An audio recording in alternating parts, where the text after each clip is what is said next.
live. Where'd my phone go?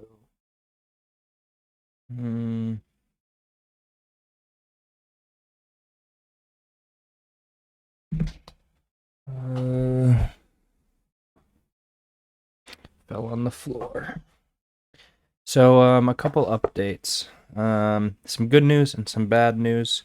So I was supposed to get a fill light. Or like, sorry, not a fill light, stream, like a key light. It's supposed to be delivered today, but I got delayed. Stuff happens, no big deal. Yeah, that should be coming in tomorrow. Lighting should get a little better, less shadows and stuff. So that's the bad news. Good news though, and you might have noticed it already, which is also partially some bad news. But so I got one of the Elgato cam links, so now I'm able to get direct HDMI from my mirrorless camera instead of like the weird like directly connecting it via Type-C and using software. So things should in general be smoother. I should be able to, it should have a higher frame rate, sync issues, all that kind of stuff should be less existent. Another part of the good news, it does allow me to, what's it called? Keep autofocus on without affecting the quality of the video, which is also very, very good. Downside of that is without the extra light.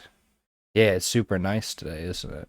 But without the extra light from the key light, which should be coming tomorrow, like I said, you get stuff like that happening.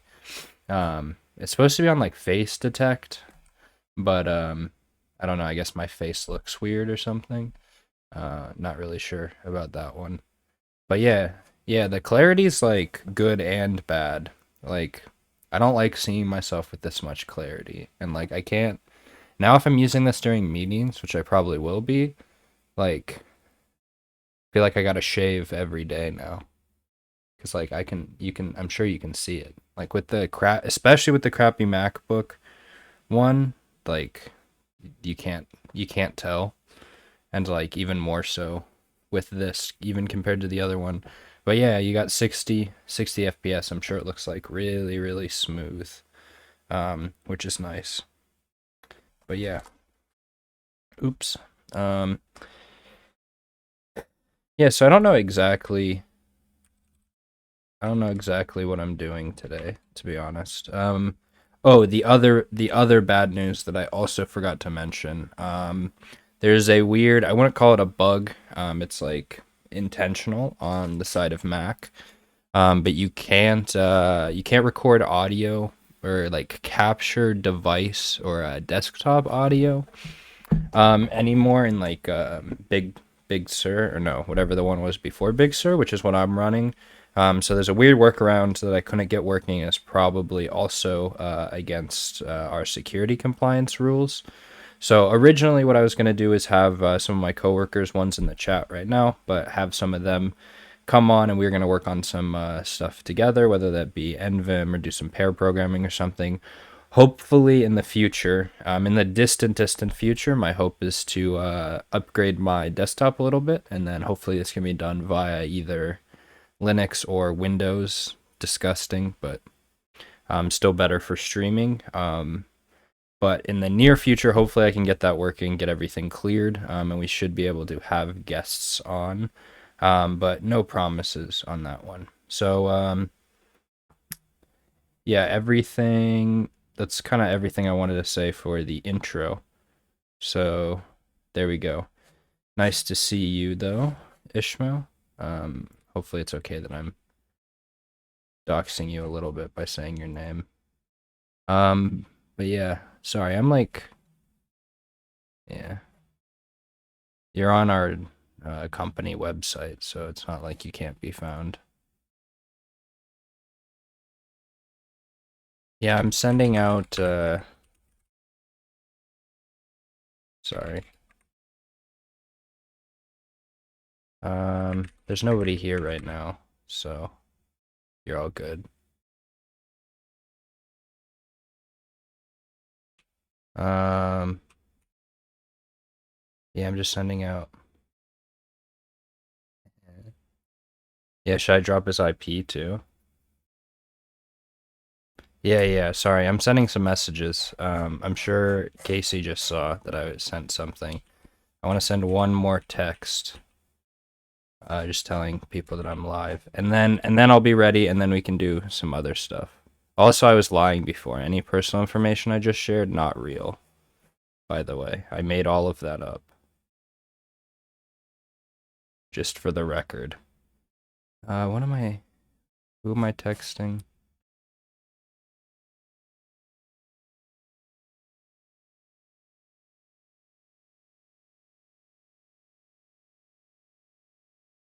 Okay, we're good. We're good. Sorry.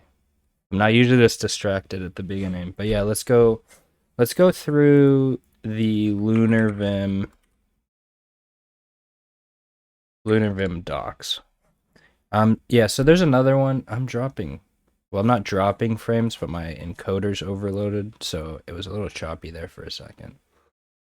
But yeah, so let's go through the Lunarvim docs. So I'm currently using Lunarvim. I only have 2 changes, and I can confirm that I only have 2 changes. That hunting for focus is kind of annoying, but it's because I like put my hand up, I think. But so I had to reinstall yesterday, or 2 days ago, maybe. Yeah, it would have been 2 days ago. So I know exactly what I changed. But I'm not on the rolling branch, so all it is this bash command. You can find it at lunarvim/lunarvim on github.com. So some cool things here. They use both the LSP install and the TS, which is tree sitter install, natively, which is really cool. So like, they have most of the tree sitters things installed by default, but you can just go like this and it shows you all the different tree sitters. As I talked about yesterday, the Python one's kind of garbage. At least the indentation is garbage. But yeah, so I turned that off. So the only change that I have right now is I turned off tree sitter indentation because that was the issue I was having. If you check the one clip that's on my channel, or there might be 2, because I accidentally created the other one, I need to delete that. But it's I sent that to a Discord server just because I wanted to show them what was happening. So I did that. I changed to the Dracula color scheme. And then the only other thing that I've done is I'm using black as my Python formatter instead of using the Pyrite one, which I personally like it better. It generally makes things more concise. So this is all in the like, I think this is the same as what they have normally, but I want to add some plugins if there's things that I want to add, but I basically just want to go through the documentation right now, and I want to configure this for a little while. We've got a lot of time, 2.5 hours. I might take a break in between for a little bit, whether I end the stream or not quite sure, but yeah, might take a break in between some point and like before the question drops at 9 p.m. Pacific. But yeah, so some of the things about Lunarvim, they've got a pretty cool, I really like especially the ASCII version of their logo. I personally think it's very cool. I don't know why the moon, well, I guess the idea is that the moon is the thing here, which is like kind of weird. Because if it's lunar, that means moon, right? So like, this must be the moon. But then why is the other one so big? I don't know. That seems a little strange to me, to be completely frank. But yeah. So introduction. What is Lunarvim? I personally call it kind of a distribution of NeoVim, because it's like a whole layer that sits on top of it in a way, but it's not like it's interoperable. It's just using a bunch. It's a cross between like a config and a distribution.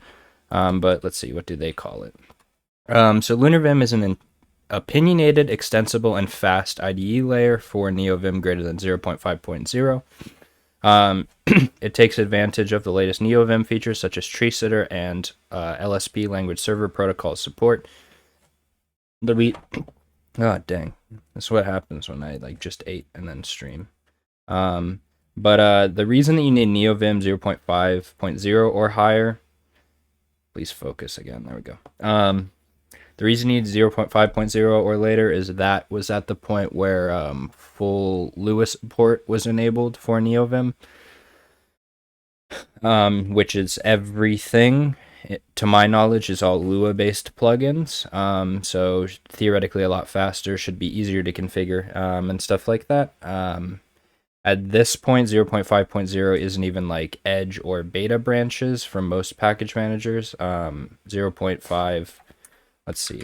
But at least on Homebrew, let's see what version are we on? 0.5.1, and I haven't marked anything like I'm using like the beta or the Edge branch or anything like that. So it's opinionated. It ships with a sane default config for you to build on top of. Features include auto completion, integrated terminal, file explorer, fuzzy finder, LSP, linting, formatting, and debugging. So it's not perfect, but a lot of it's really, really good. I would agree. I think perfect is a strong word, but it's been perfectly fine for me up until this point. But yeah, that's what we're working on today, making it even better for me. But I don't know exactly what I want, so we'll see how this all goes. Just because Lunarvim has an opinion doesn't mean you need to share it. Every built-in plugin can be toggled on or off in the config.lua, which we will dive into in a minute. This is the place to add your own plugins, key maps, auto commands, leader binding, and all other custom settings. Fast Lunarvim lazy loads plugins wherever possible to maximize speed. Disabled plugins also will not decrease speed due to the plugin list being compiled with only the active plugins. Where that's important is like if you have a plugin, like I have one that's being used for the Dracula color scheme, and that's a relatively lightweight one in comparison to other plugins that you might be using, but like I comment that out in the config. I do a packer sync, which is a packer compile and packer install. Packer is the package manager, specifically NeoVim Lua package manager. And when you run that sync command that compiles the part that's important, it only compiles what's actually active. So yeah, this strategy allows Lunarvim to not have to choose between features and speed. So if I want to set everything off, things will get even faster. So yeah. These all just lead to the same page, but like a different part within the page, I guess. So installation, just for everybody that needs to know, not that you can't read this yourself, but you have to have the latest version of NeoVim 0.5 or 0.6 is on the Edge branch right now. NPM, Node, and Cargo are all installed, which is the Node package So NPM's Node Package Manager, you need Node in order for Node Package Manager to do anything. And then Cargo, you also need Python installed, I believe. So I don't know why they say that here. I personally have this e-access issue. So just check here if you have that issue as well. If you want the stable one, it's just a single line initialization. If you want the rolling version, you just pass it the LV branch environment variable. I was on the rolling one before because up until recently, the suggestion was that ironically rolling was more stable because they were pushing out bug fixes. Tips for users in mainland China. I don't necessarily know how Twitch works, but I highly doubt I have any mainland China based people, but if that matters, there it is. And then uninstall is super simple. Another thing I like about the install is that it creates a separate area where your config and stuff works. So it uses the Lvim binary instead of NVIM. But if you see it's still using the same NVIM under the hood, but like I have my NVIM command, as you can tell, at least from the color scheme and the bar at the line, I think is generally what they call it at the bottom, status line. It's clearly different, so this is using my other Vim RC. And I would recommend that as well as having like, even if you use NeoVim for both, having a config that you can use that has minimal or no plugins so that you can, and I still haven't worked this out yet, but eventually I want to have it so I can pull that down on remote computers very easily, so I don't get the garbage just standard Vim. I think I at least have a few things in Vim. Oh, no, this is basically stock. So yeah, like, it's not using my config here for some reason. But having it so you have like numbers on and all that kind of jazz. So let's move to the quick start. So you want to add Lvim to your path. This is the default install place. Generally, this isn't by default on your path, but depending on whatever shell you're using, just make sure it's, oh no, I guess it's not a shell-based thing, but just make sure that your path is set accordingly, or else you're going to get commands not found. So tree sitter installers, I talked about that a little bit before. LSP installs, most of those are not done by default, but all you need to do is LSP install, and then you can tab through all the different ones. For instance, unless I'm wrong, for instance, there's like 3 different ones you can use. For Python, there's Pywrite, what is it? So there's Pywrite, oh no, I guess there's 4. There's Pywrite, there's PyLSP, the Python one. I've never seen that one before, that's weird. And then Jedi is also Python, I believe. Pywrite, developed by Microsoft. I think that's currently what the Python does. It auto install if you open a certain kind of file? Yes, I believe as of recently it will. Like I opened up bash scripts the other day and I think it will install automatically. It will just, there's a certain one that it will pick for each. Sometimes it matters, sometimes it doesn't. But like for Python, maybe you don't want Pywrite, you might want something else. I believe that's the auto installed version, but once we dig into the config, we'll see that, hopefully. But like for bash, it was bash ls, which should be more than fine. Docker ls auto downloaded the other day.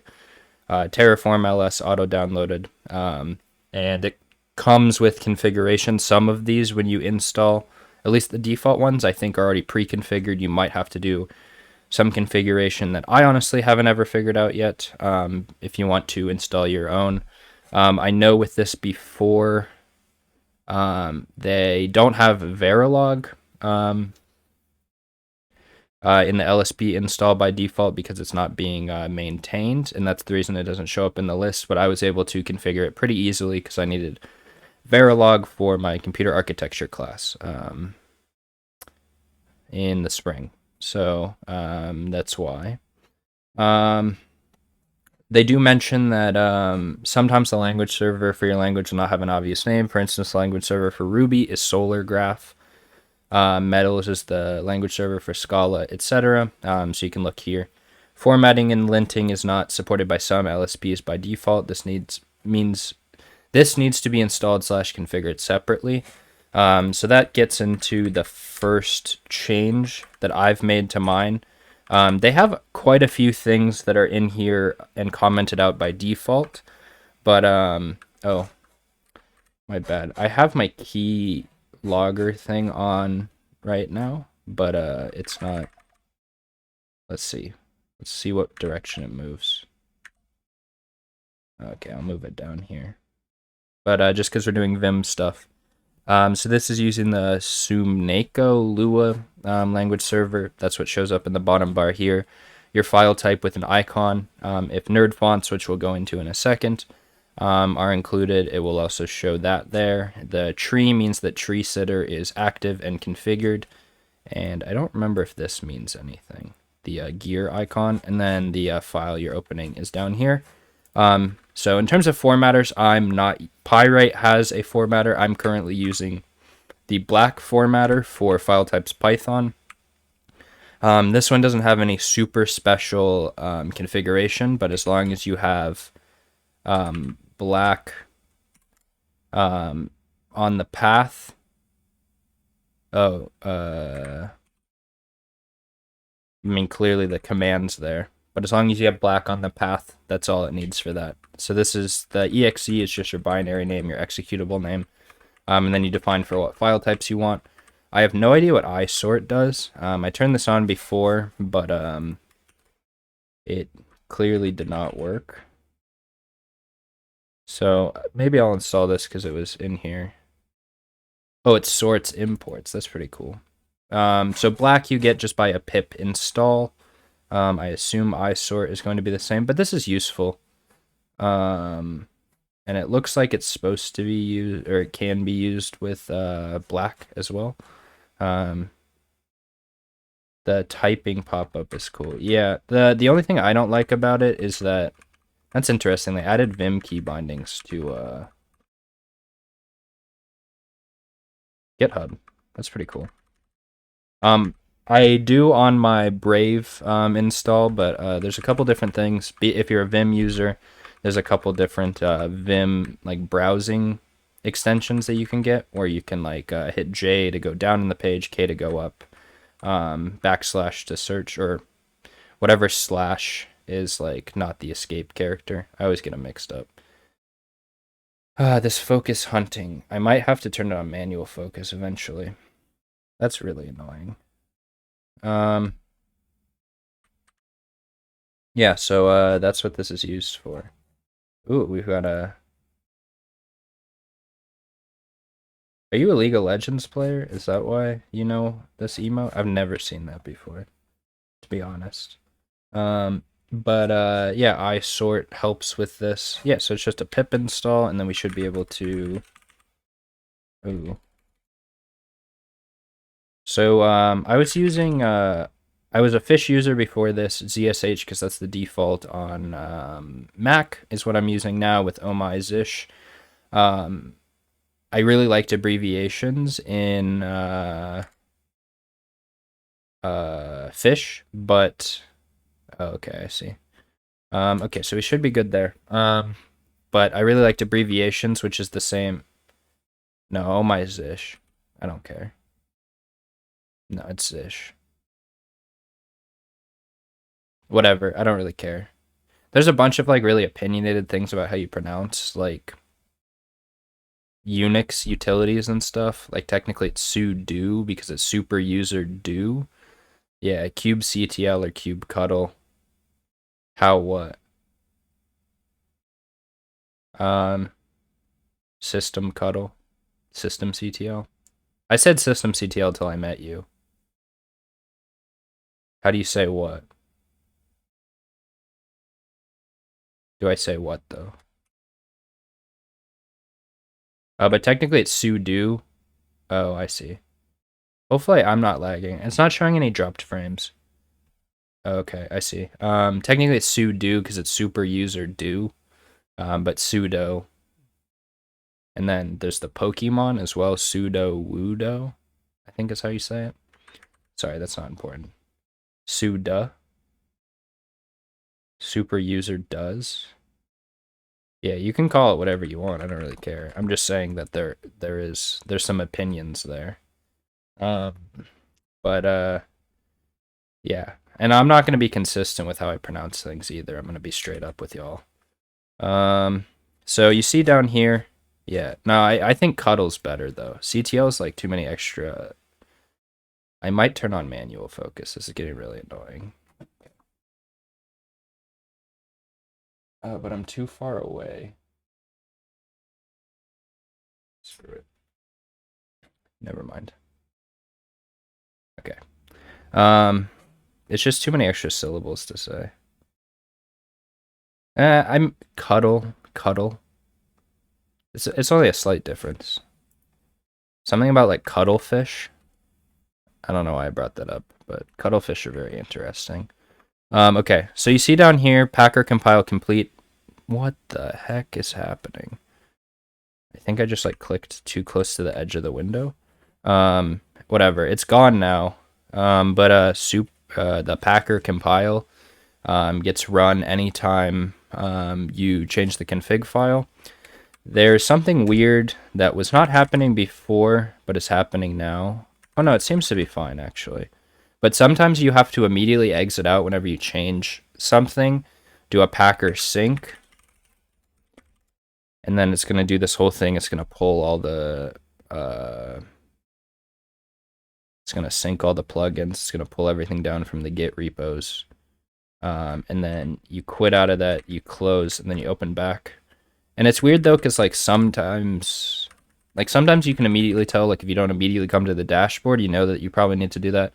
But sometimes like this bar, when you use your leader key, it doesn't immediately pop up, and stuff like that. So yeah, if you don't want all of the parsers, I'm kind of all over the place today. Sorry about that. But if you don't want all the parser, never mind. Let's go back to what we were doing. I went on a. Oh, this reminds me. I found this yesterday just accidentally. We were like talking through like sample problems.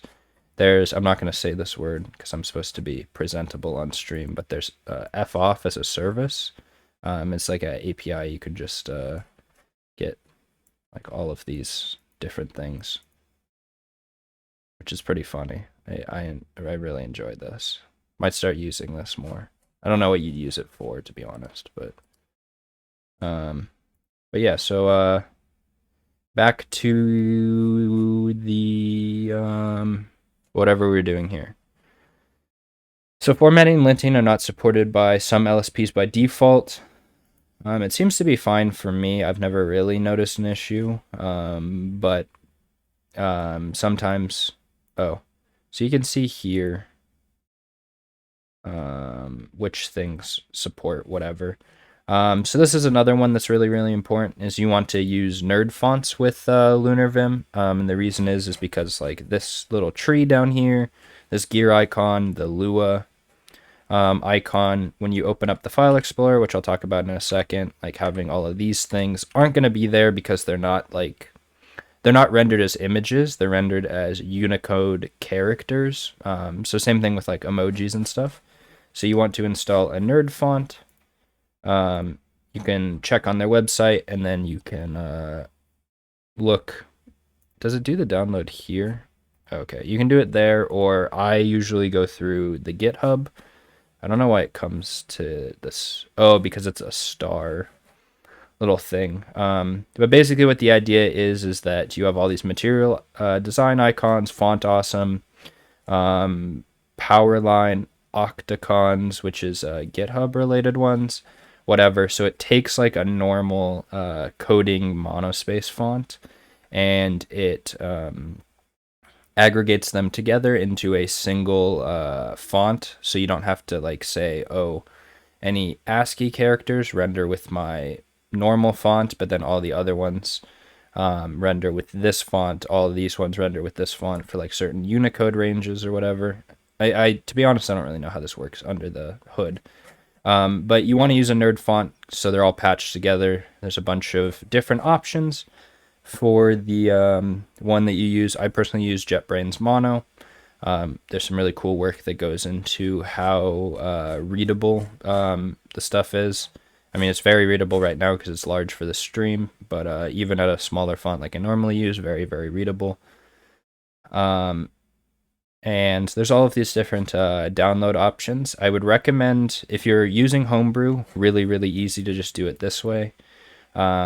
If I would try to stay away from any of the installs where you clone the repo, because it's like 6 gigabytes.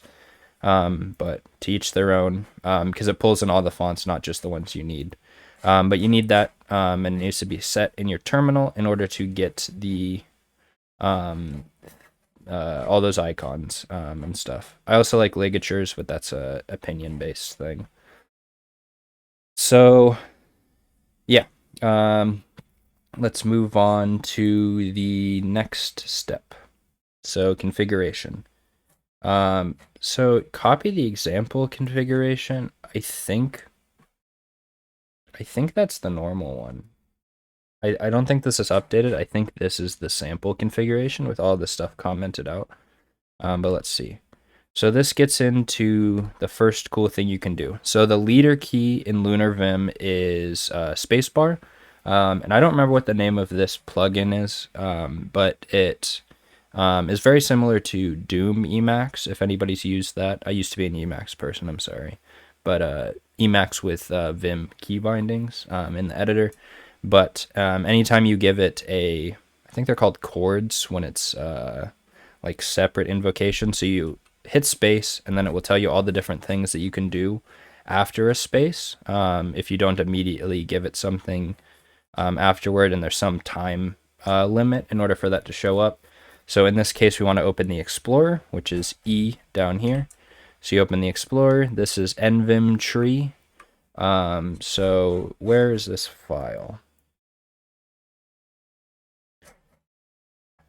So we want to go back here, and then Shift H gives us hidden. Dot local share Lunarvim Lvim utils installer, and then config example.lua. Yeah, this appears. So you just do a space and an E to close it again. It's a little laggy because I'm streaming at the same time. But yeah, I think this is what they ship as the default anyway. This looks like pretty much the same, or exactly the same. Yeah, I'm pretty sure this is exactly the same. So you see these tabs at the top. This is bar, which gives you like a tab bar. And you could change between the two files. They're highlighted when you change. Oh, I forgot it shows on screen, but Shift L and Shift H moves you back and forth, so like left and right in Vim. If you open up a separate window, these are called windows, and you do Control and L, Control H, and then if we have separate windows, up and down, it's J and K. Same like normal Vim stuff. But yeah, so back to our config, or my config. So you can easily, if you see line 17, and this is a good place to talk about some cool Vim bindings that I learned semi-recently. So if I want to take 17 and I want to make that to the middle of my buffer, you do ZZ lowercase. That's weird because that doesn't appear. Oh, it can't be in the middle because it's like too close to the top, but it gets it as close to the middle as possible. Let's say we want 43 to be in the middle. Yeah, there we go. That's actually the middle. And then there's two more that I need to find at some point, and if anybody in the chat wants to help me with that, feel free. But there's one that does the same thing, but it moves the current line to the top of the buffer, and then another that's the current line to the bottom of the buffer. But yeah, I don't know those ones off the top of my head. So many Lunarvim internal settings are exposed to the Lvim global object, which you can see here. In Lua, this is a global object. So see a list of all available settings, run the command from either, run this command from either config Lvim or .local.share to generate an LV settings Lua file. Oh, I was wondering what they did with that one. But I think what this does is it automatically outputs all of the ones.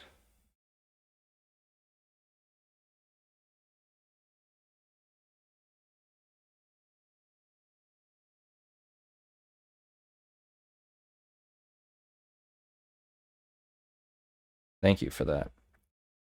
I think there's an easier one where it's like Z something though, but that is also simultaneously useful as well. So if we want to make, let's move off of 44. Not that I don't believe your copying and pasting skills, but let's say we want to make 44 at the top.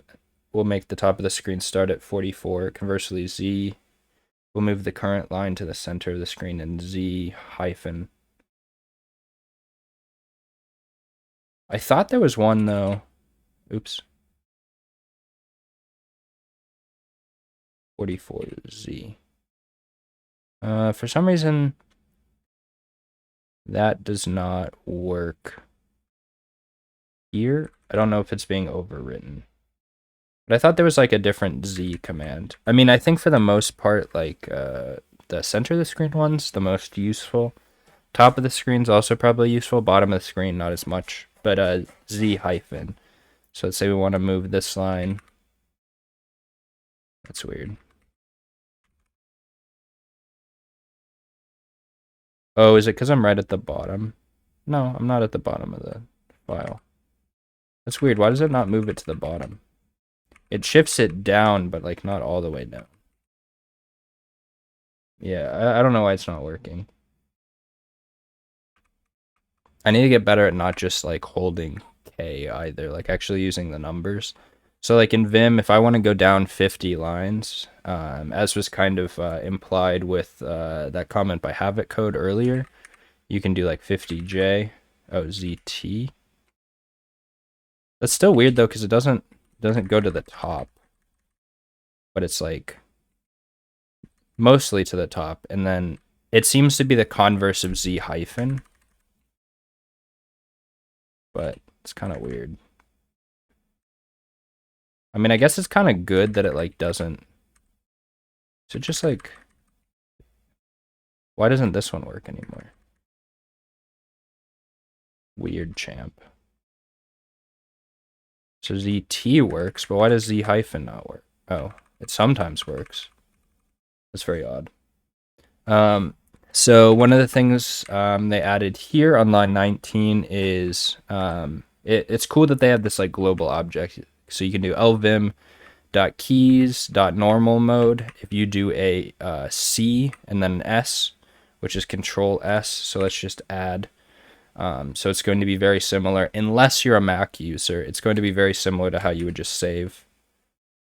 Ooh, I just did Command S, but you can save your file that way. So that's cool. You can also do it via the space, via the leader key, and then space W saves, and space Q, I'm not going to hit it. Space Q closes out. So yeah, I think ZT works more consistently, but for some reason, that's weird.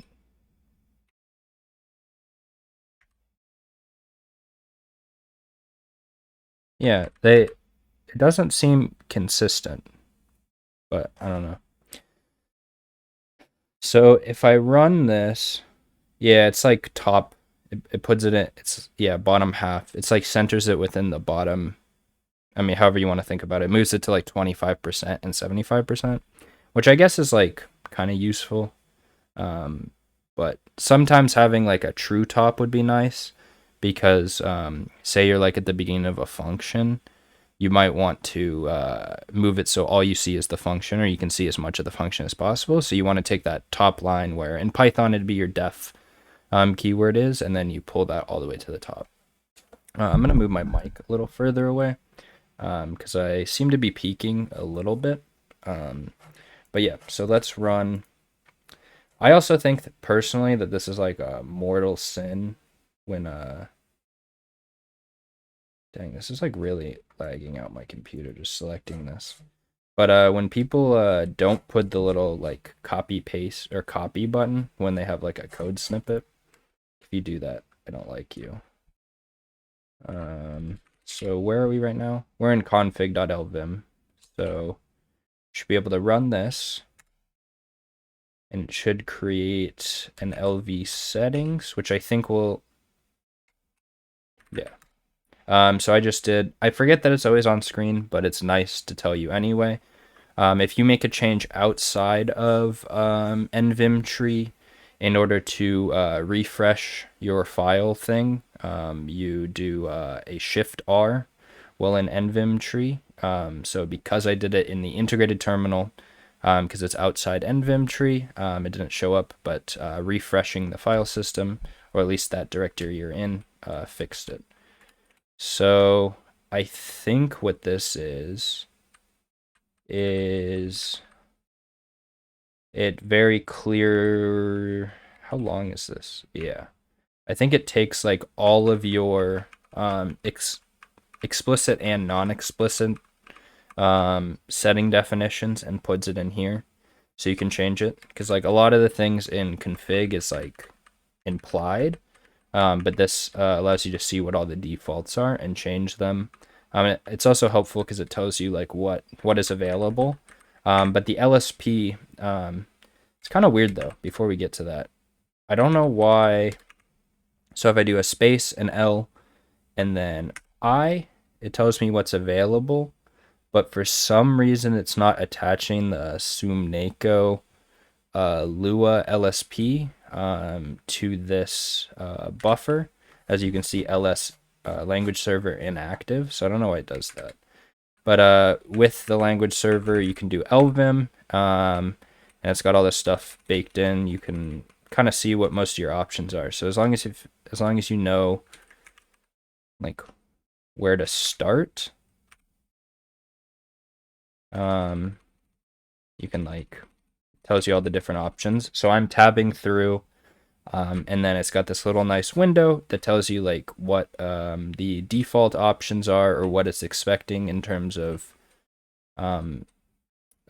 arguments and stuff like that. And if you have your LSPs configured, or theoretically the default ones, should be pretty good about that. You can then you can get that in all the different things. So here, line 80 was another one that I added. I was talking about how tree sitter, which is a source code parser. I don't know if I'm using the correct terminology there, but its indentation for Python was kind of whack, and it was doing some weird stuff. So lvim.builtin.treesitter.indent.disable, and then you can give it a list of file types to turn it off for. So that's all I had to do.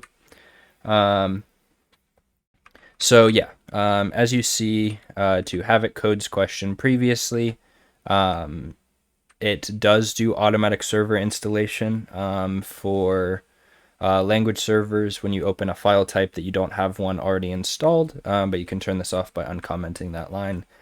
I kind of like it. The only reason I would say I don't 100% like it is because it kind of lagged out my computer the other day because it tried to install the language server, and all I was trying to do is write a bash script. Like, I know enough bash that I don't need the language server to help me immediately, but now that it's been done, it's never going to do it again, so it's not that big of a deal. So yeah, if you want to keep launching Lunarvim with the NVIM command, add an alias entry to your shell's config that NVIM equals Lvim. Like I talked about, I personally think it's kind of nice to have two separate ones, where you have one that has like minimal config, and theoretically maybe one that's using Vim script configuration that has a true Vim RC that it pulls, and then you don't have to worry about any of this stuff. And then this is just another interesting thing to know: to temporarily revert back to the default NVIM prefix, or NVIM, prefix it with a backslash. So this backslash NVIM, if you create this alias, you may also want to explicitly say your editor as well, which is something I don't do, but mine is just normal Vim, because if I'm launching the editor normally, theoretically I want the fastest thing, but eventually I might do this. So configuration, general settings. So there's Vim options. These are all the things that you would normally see in your Vim RC, and you can use these. This is one that I might think about turning off, the highlight search for all previous matches, but it's kind of useful. So if I do like a Lvim search, like, I don't know how I get rid of that search. Like, it's not Q. I can't just escape again. If anybody in chat knows, but like, how do I now unhighlight the previous search? Or do I just need to do another search? So slash, and then your search term, LSP, enter, and then you can cycle through them with N, and then I think Shift N cycles the other direction. I don't remember. Settings, does that have more than one? No. So Lvim, and then N goes through it. Yeah, Shift N goes backwards through the list. Oh, that reminds me, there is something I do want to turn on, which is line wrapping, or line wrapping, especially because I'm rendering this at a pretty high font size, because streaming and like how stuff gets cut off and all that because of streaming, because I'm using an ultra wide, but I know a lot of people don't like that, because like you should write things that are short enough, but like, so Python's the PEP 8, right, is the formatting one. It says that you should have no lines greater than 80 characters. But I don't think you could see 80 characters as it currently is right now. So actually, let's do this way. Wrap. I don't know exactly how all this stuff works. Wrap cursor movement. There's only 3.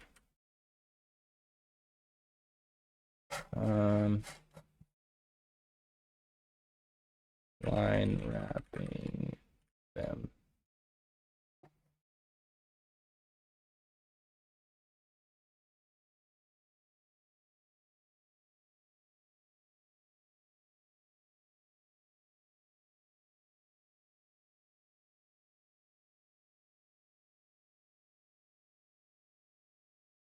So I think it would probably be like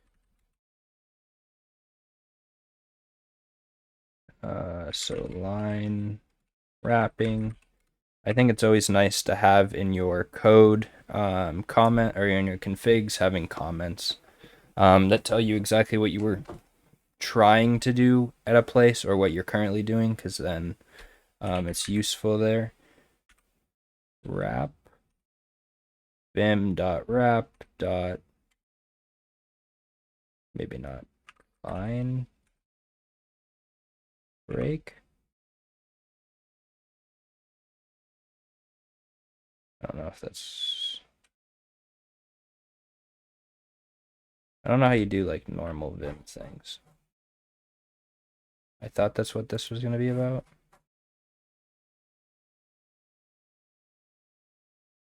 Oh, Vim opt wrap.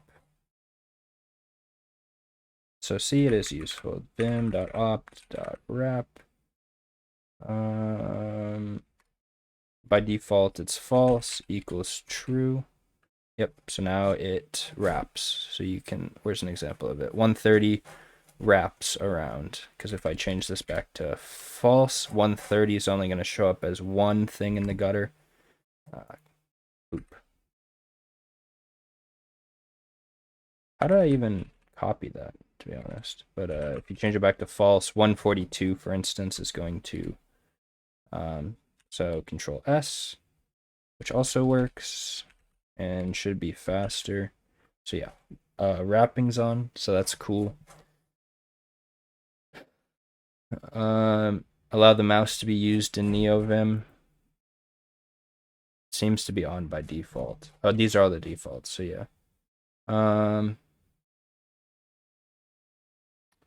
I haven't had to change anything. It seems like it can access the clipboard by default. So that's fine. Command height, more space in the NeoVim command line, which is this part down here. Currently it's 2, but if you wanted to make it like 4 or something like that, you could do vim.opt.command height equals 4. And it duplicated it. But yeah, you can make it taller. I think 2 is even not too big, but I don't think it's truly necessary most of the time. I don't know what smart casing is. Yeah, most of this stuff is pretty good. I don't necessarily have an issue with this, but we might come back to this in a second. So key bindings, you can either do it in the Vim style, the normal Vim script way, using the vim.command, and then you have to know how to write these Vim script ones, which I will say not necessarily an expert on. Focus. Does this work if I do this? Yeah, you got this. Yeah, there we go. I think we're good. And then you can call Lua functions this way as well, or you can do it in the NeoVim style, which this is better, I think. And then Lunarvim Key Bindings is even easier. So if you do leader capital L K, so if I didn't know this, I could do space, and then I know it's going to be something Lunarvim specific, so capital L, And then I can see there, K is view Lunarvim's default key bindings. And it's using your man pager. You can see all these defaults if you don't know exactly what it is. So control is C, A should be Alt, which on a Mac like this is Option, but on my keyboard it's using the Windows version, so the mapping's the same. Like I know what my Alt key is anyway, but it would be Option on like if you're actually using the Mac keyboard.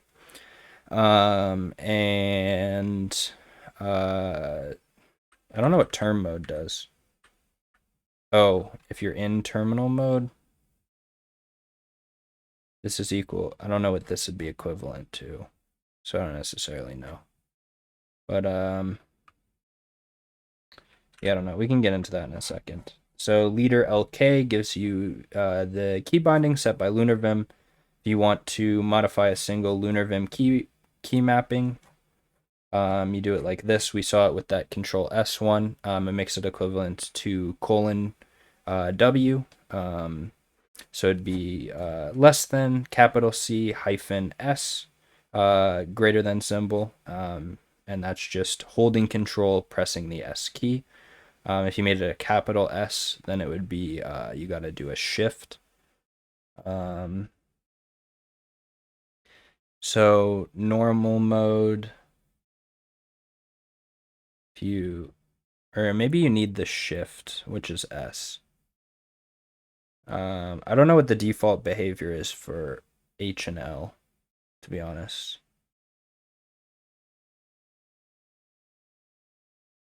Interesting.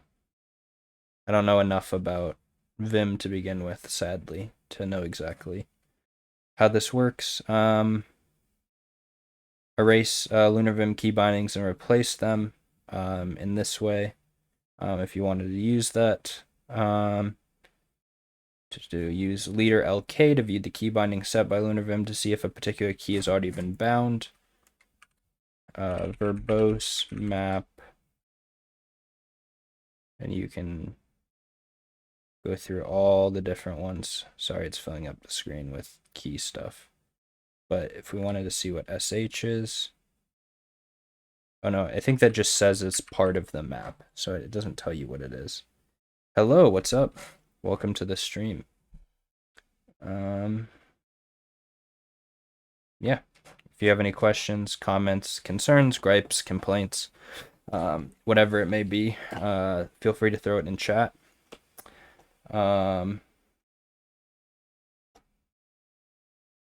Yeah.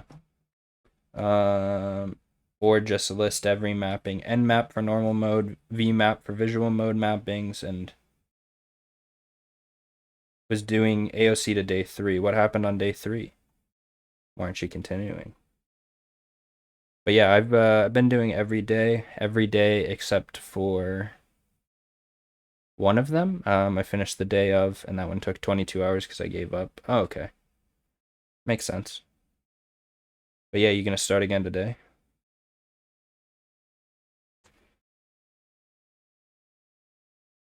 What new OS are you trying to install? I'll give you my opinion, whether you like it or not. Welcome to the stream. Okay, big respect. Not good opinions on this one.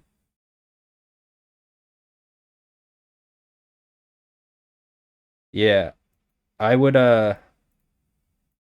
somewhat agree with the first part. Definitely the second part. Like these are like medium leak code questions. But yeah, NixOS is pretty based. I use it on my personal computer. I'm currently on my work computer, but hopefully soon I'm going to be doing NixOS streams from my personal computer. Might get an upgrade first. Ooh, EXWM. We've got a real leet coder. Yeah. I used to be a Doom Emacs guy, so respect. Only thing I don't like about EXWM is that it's like single threaded, which is like a issue with Emacs in general. But yeah, I'm an i3 user. I think on my new machine with Nix. Yeah, I was using Nix as well until I was told that for security reasons on my computer, work computer, I'm not supposed to use Nix packages. But I was using it so I could keep it in sync with my desktop machine. But for the most part, I've moved back to moved to Mac OS full time. Um, Partially because I didn't have like an input or a USB switcher until recently, until a couple of days ago. So like I'd have to like unplug my keyboard, and I say mouse, but I use a trackball, which I assume a lot of people haven't seen for a while. But I have a split keyboard and a trackball. But yeah, like, well, I'll just call it a mouse for all intents and purposes. But I'd have to like switch the connections and stuff, which was a pain. But now I got a switcher, so I can just like hit that. Might be picking up a KVM. Yeah, so the tiling window manager, yeah, thank you for noticing. This is the best I can get, the closest thing to i3.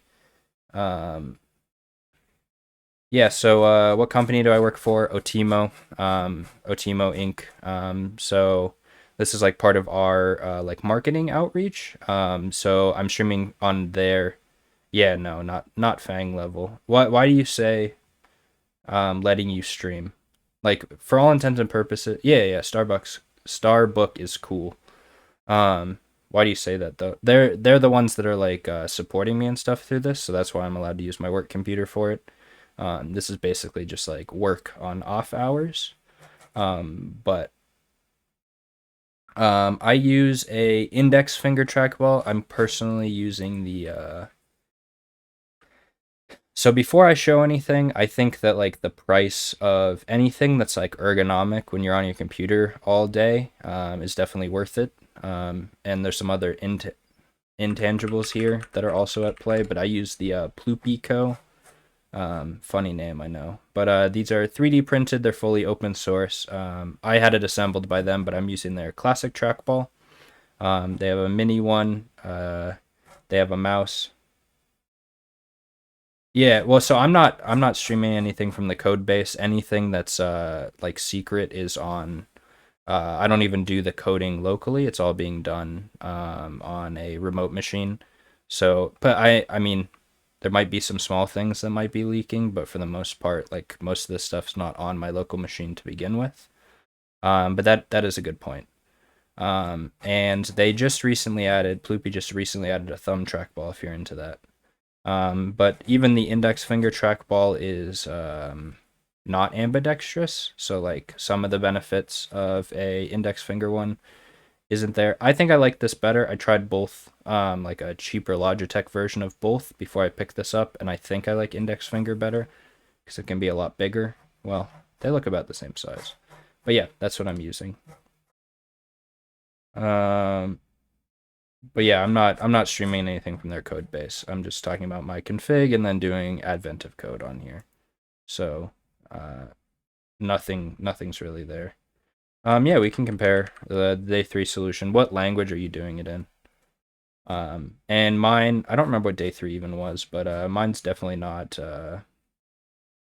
super optimized. I'll drop my GitHub in the chat though. With advent of code, if you want to compare. I need to upgrade my description and stuff. Oh, Haskell. Damn. But if you want to compare there, go for it. But yeah, Elocoms are really cool. Yeah. Definitely true. So back to the tiling window manager thing. I use Yabai on Mac with SKHD, which is the key mapping thing. So it allows me to invoke Yabai commands in order to move stuff around. It's like a little hacky. It's yeah, so I need to change my description. I'm not in college. I graduated in June. And then shortly after started working at my current company, Oteemo. We're a DevOps consultancy firm based out of the greater DC area. We're hiring. If anybody is looking to apply for a job, looking for anything there. But yeah, I just haven't updated my GitHub. I assume that's why you're asking if I'm still in college. But upgrading my GitHub description is not top of my priority list, to be honest. But eventually I will. Most work stuff is on GitLab anyway, so like a self-hosted GitLab. Why didn't I go to Google or Facebook? Part of it, they didn't respond back to me. But I also wanted to start out my career at a smaller company where I have a little bit more autonomy. And I don't know. I don't have huge aspirations. No disrespect to it whatsoever, but I don't have huge aspirations of being... It's not even Fang anymore, right? It's technically manga, which I think's funnier because meta. But yeah, I had no real desire to be at a manga company. On one hand, you get paid a lot, but I love my experience so far, so I don't really, I don't feel like I'm missing out on anything. But the also other side of that was anytime that I applied to them, never got responses back. A lot of times didn't even make it to the like coding screening. What split keyboard do I use? I have the ZSA Moonlander, which is the sister or brother or whatever of the Ergodox Easy. It's nice because it's really portable. So for work trips, I'm able to take it with me, and it takes up a relatively small amount of space in my bag. Not nothing, but relatively small amount of space. But in hindsight, for a home setup, I think the Ergodox Easy is a little bit better. There's more tenting options. But so much better. I was using a Poker 3 before, which is a 60% keyboard, and I like the QMK compatible keyboards and being able to flash with some sort of visual interface versus like the Poker had like this really weird programmability thing. Yeah, the portable split's nice. The Ergo it does look more comfortable. I've never used it. I have a couple of coworkers that have the Ergodox Easy, and the only thing I have heard from them is like I already have trouble hitting the 4 thumb cluster buttons. But wait, oh, for your keyboard. Yeah, I can flash mine from any of my OSs, any of the 3 OSs without issue. So that's another beneficial thing. But I'm jumping around a lot. Back to the Poker and its configurability. Like, you had to do everything through the keyboard itself. So there's like a bunch of like convoluted key bindings. And like, I wanted to map my caps to control. You have to like hold something and then click the caps and then hit what you want it to be. And then you like save it. And then you have to like save it to the layer and all that stuff. Like all that stuff is, I would say on the Moonlander, that they're all relatively accessible. The only one that's like not super ideal, weirdly enough, is the big red one, with the dimple on it. But I have that mapped to Alt currently. So it's one or option on Mac. It's like one that you don't need to use super often. But yeah, it seems pretty easy. The things that I've heard though about the Ergodox Easy is that it's got 8 thumb cluster buttons or whatever, and like most of them are basically useless because you'll never be able to reach them. But I think the thumb cluster is really cool on mine because I can have it tap be one key and then hold be a different modifier key. So like the one closest on my left side is space when you tap it, then backspace, and then delete in that order on the black buttons. And then holding it, it's like command, next one's control, and the next one's control shift. But I don't use that one too often. And then I do a similar thing on the other side, like one's the return key. I don't remember what I did. Another one's tab and some other stuff like that. So yeah, use your thumbs to the best of your ability, and is very useful for that. But yeah, they have a flasher utility called Wally. Yeah, so I hold for Command Super on the closest one to my thumb, and then Command Shift, which is useful for a lot of my like key bindings, as you see here. Yabai is like not perfect, but you can see my key presses on there. That's I have it Command and Shift, the hold on my closest one to my right side, which is also the Enter key while tapped. So yeah, it's very useful. But yeah, thank you for everybody joining the chat and talking it up in here. It's nice. I've been streaming, so it's day 12, so this is my 12th stream on this account, and then I did one on my personal a long time ago. But it's really nice to have viewers and people that are here talking. Feel free to ask any more questions. But back to talking about this for a bit. So you can change the leader key. We saw it already in here. If you want to change Lunarvim's leader key, you can. For me and my keyboard, and I think for a lot of people, because space is kind of underutilized. And that's one of the things that I've heard people talk about split keyboards with thumb clusters is like a normal keyboard makes so little sense because your like most useful fingers are your thumbs, right? And you use both of them to hit one key. Not that you don't use the space bar a lot, but like you don't use it enough to justify having your thumbs do all that stuff. But for people with normal QWERTY keyboards, space I think is the best. It allows you to not have to. Well, I've got escape on my thumb cluster as one of the tap functions, but I highly recommend for anybody trying out Vim.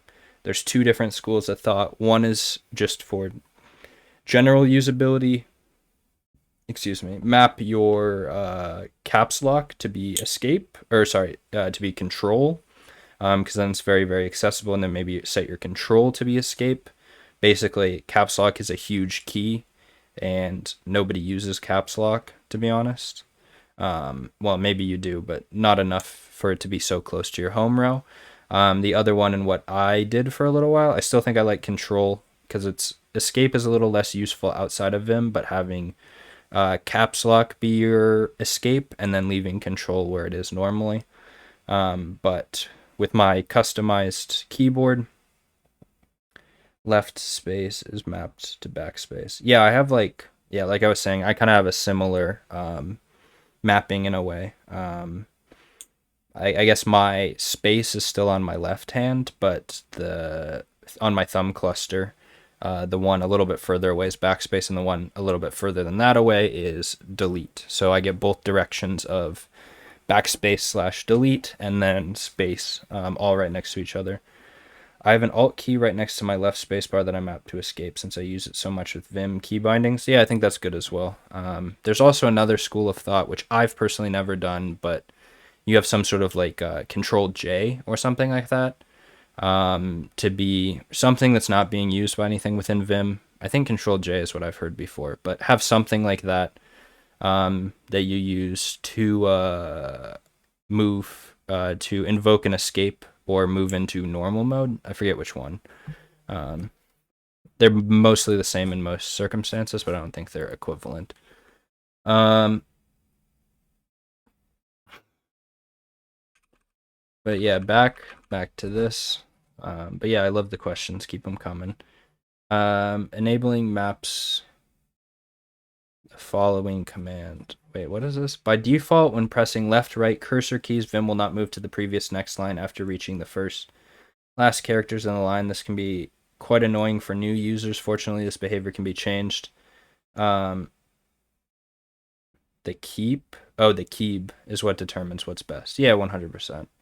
So like for myself, I don't need to remap those things because I purposely made it so escape is very accessible. Which I can't keep track. But do you have a... So what I've noticed is that I never had a split keyboard prior to the Moonlander, but the Moonlander's ortholinear, so like the keys are in slightly different spaces. So it used to be kind of hard for me to move back and forth between that and a normal QWERTY keyboard, but with enough practice, it's not that big of a deal. I have minimal issues with that, but I think the ortholinearness of it definitely made it more difficult. But yeah, I think it's a practice thing. I don't know how recently you got your split, but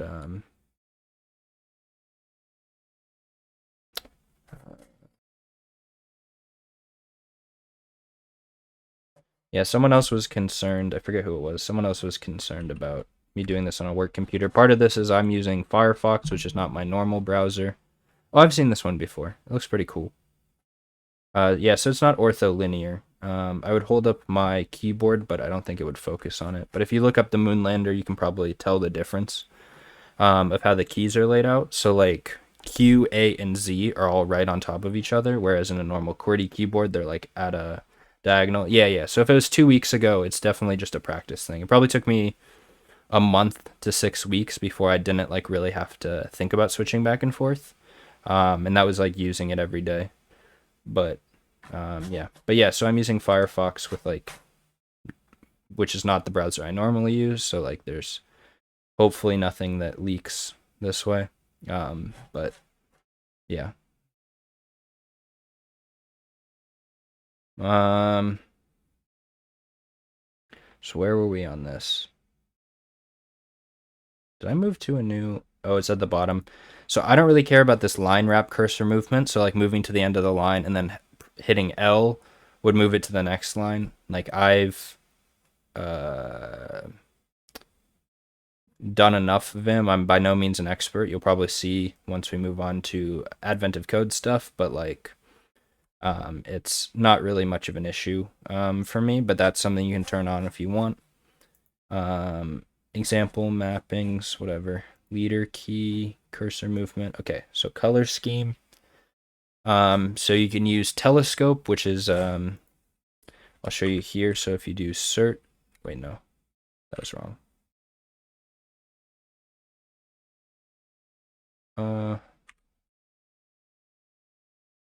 Wait, space S, and then color scheme with previews. So this is gonna look whack. That's weird. It's not actually updating it with the preview. But you can change the color schemes really easily that way. But the color scheme value here overwrites it. For some reason, an I term, I'm sure it has something to do with the colors. Yes, I have tried Qt Browser. I can't get an install to work here, but that's what I used for like lower JavaScript. I had JavaScript turned off and then like low JavaScript websites for browsing around. But yeah, I use Vimium in Brave, which is Chrome normally. So yeah, I think they're both really cool. But yeah, Qt Browser is really cool. There's definitely a lot of like normal creature comforts, if you want to call it that, of like normal browsers that it doesn't have. And you'd have to build in. So like one of them was like using Bitwarden. Like I'd highly recommend Bitwarden if you're really taking security seriously. I self-host mine on my server, which you can do NixXT, but I don't think it uses Web Engine. Oh, okay. Yeah, I've never seen that one before. But I'll look into it. But yeah, so Bitwarden's cool. You can self-host it, but you have to like build in your own support into Qt Browser to actually have like your passwords and stuff be grabbed. And that would take a lot of work. It's like the Emacs of browsers. I don't know if that's a good or a bad thing, to be honest. My issue with Emacs is that like it's everything, and like that's almost like not good. Emacs also has a browser, right? Like a very, very low level browser, I believe. But yeah, org mode is super cool though. I've never really gotten into it, but conceptually it's really cool. But yeah, so back to this. Oops. So normal mode, space SP. So this is telescope. You can tell by the little telescope icon down here. Yeah,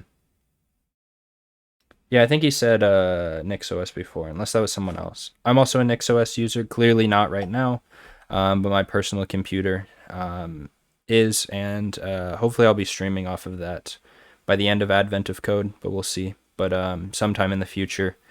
The weird part is my work computer by far is the highest computer I have, or device I have in general. I'm working with a 4690K, which back in 2014 wasn't bad, but it definitely is now. Yeah, I've heard, yeah, Geeks and Nicks discussion is definitely an important one. I think Geeks is cooler, but it seems like Nix is definitely in a better state right now. And that's why I use it. I have not delved into the Nix language too much, so I don't see.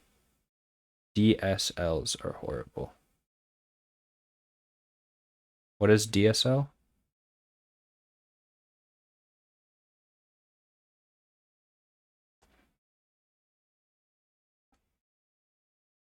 But yeah, so that was telescope. It gives you.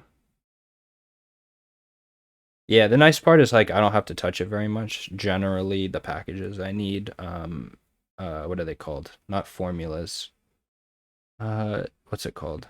Domain specific languages. Okay, yeah. I can agree with that. I think they are kind of. Yeah, I think that that's another thing. I hate reading Lisp or Lisp type languages because of that. But back to my keyboard though, like that's another cool thing I have, and this is mapped out of the box, but like where shift. So I have shift on my thumb cluster already, but where shift normally would be, like the left shift is left parentheses and the right shift is right parentheses. So I'd be a lot more efficient writing Lisp. I've never written it, except a little bit of eLisp for Emacs stuff. Yeah, I have a friend from school that's like super into Lisp, and he's always talking about how cool macros are.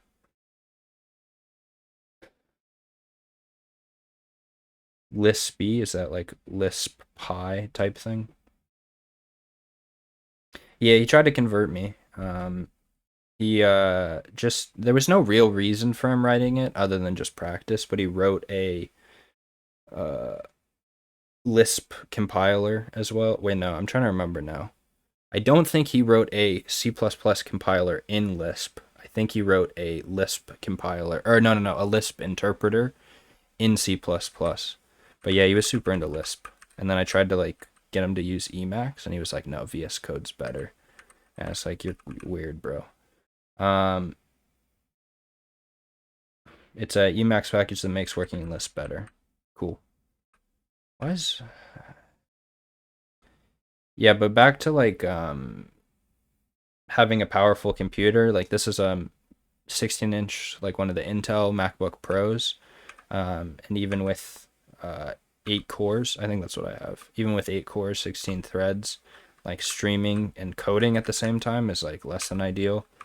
But yeah, I'm hoping to get either a older Threadripper or one of the higher core count Ryzens sometime soon into my personal computer. And then at that point, I shouldn't need a GPU upgrade to stream, but once I get a better CPU, probably will be streaming from there. Jumping around a lot. So telescope, and then you can use telescope with the color scheme. You can also do it via space S, and then P, color scheme with previews, or C for just color schemes. And then you can move through them there and select them. But you can also... Can I really not escape out of this? I have to pick something. But it gets overwritten. Oh, they say space SP to cycle through the color schemes with a preview to change the color scheme permanently because it'll get reset. Then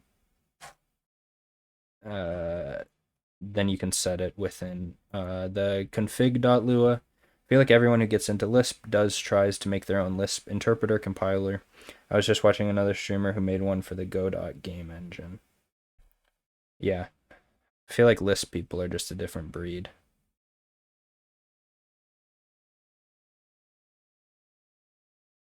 Yeah, I've noticed the same thing, Count, as well. But Doom Emacs is definitely very cool. Like, I've thought about switching back. Evil key bindings are nice. The true Emacs people are gonna hate me for that one, but I want my pinkies to work when I'm 30. Yeah, I would agree. Doom Emacs is quite nice. And Henrik is a cool guy. Their Discord server, I think they have a Discord server, is very helpful. So in Installing color schemes, you can just add a NeoVim plugin, .lua plugin. I personally do, and I didn't really have any issues with it. But this was a long time ago, and haven't updated much recently. But what issue are you having with it? You can turn on transparent windows, but I don't think that works with iTerm unless iTerm is set to transparent. I don't really like transparency either. I don't know if that's a weird take, but I'm not a huge transparency guy. This enables these things, which is cool, whatever. So back to nerd fonts again. I already talked about this, but it just patches all of these extra Unicode characters into the font itself. Focus, focus. There we go.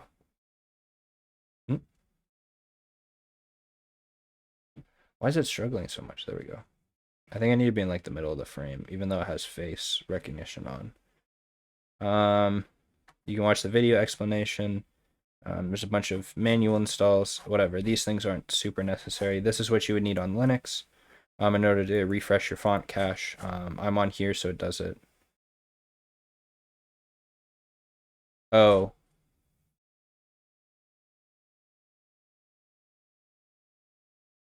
I see what you're saying. Yeah, I think that's fair. I think the more atomic nature of Vim and its dependencies is definitely better for Nix purposes, but to each their own. So you can use FC cache to refresh the font cache. If you use the brew package, it does it for you, so you don't have to worry about that. And then you have to change your terminal settings. So I assume enough people use Mac, but on iTerm, you go to Profiles. I haven't turned off my top bar, right? And then you open Profiles and you just edit the font in there. Auto commands. To set up auto commands, use lvim.autocommands custom groups. Auto commands are defined in the form event file type command. This will run a command at a given event for the given file type. So like something that I would love to write, I don't think I'm going to do it today. But like if I'm developing a Python program to run in a container, like maybe upon save, you run the Docker build and the Docker run so that it automatically runs it and you can see your automatic output instead of using your Python version and certain dependencies that are currently installed in your host system. But yeah, I mean, there's a bunch of different purposes for auto commands, but I don't have any super big uses for it right now, so I'm not going to write it. Lunarvim uses Lualign as a default status line, which is what you see down here. I think it looks really nice. It's pretty simple, but it tells you what you need to know. Configuration is the same as that of Lualign with full support. In addition, Lunarvim provides predefined styles, layouts, and components. There are 3 style options Lunarvim accepts. Lunarvim's default layout, which is Lvim. Default is Lualign's default layout, and none is an empty layout. You can change it with this. So I'm interested to see, do I have Lualign?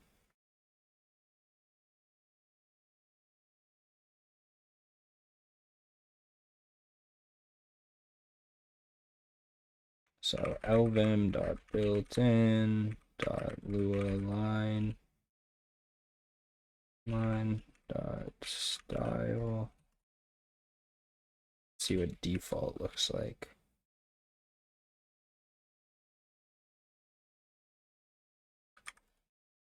Oh, that's interesting, actually. I don't know if I like that more.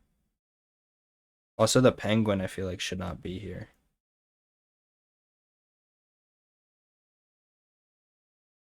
I think I like Lunarvim's right now. It is nice seeing the modes more clearly. Like, I like how the color changes. Because when I go into insert mode, the color... Oh, no, the color changes either way, but it's nice to see, like, the big insert or normal mode. But I think I like this better. Maybe I'll do some more customization later.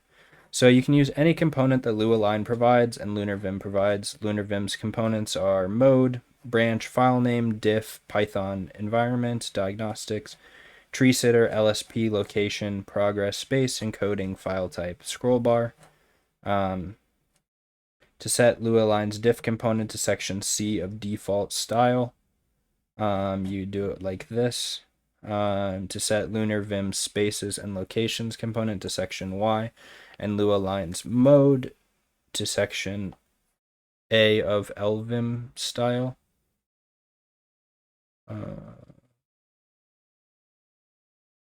Lualign Y and then Lualign A. You set the okay. Theme Lunarvim automatically detects current color scheme and sets it as theme to change your color scheme. We already looked at that. But you could set a different one if you want for some reason. It would be super ugly with this, but if you wanted Groovebox with your Dracula theme, you could do this. To customize the existing theme, you could do it like this. You can create your own theme. Callback function is available for more flexibility. It will run when configuration is done. Lvim.builtin. Yeah, I was a big Nord guy as well prior to this. The only thing I don't like is it's like, I think it's a little too muted.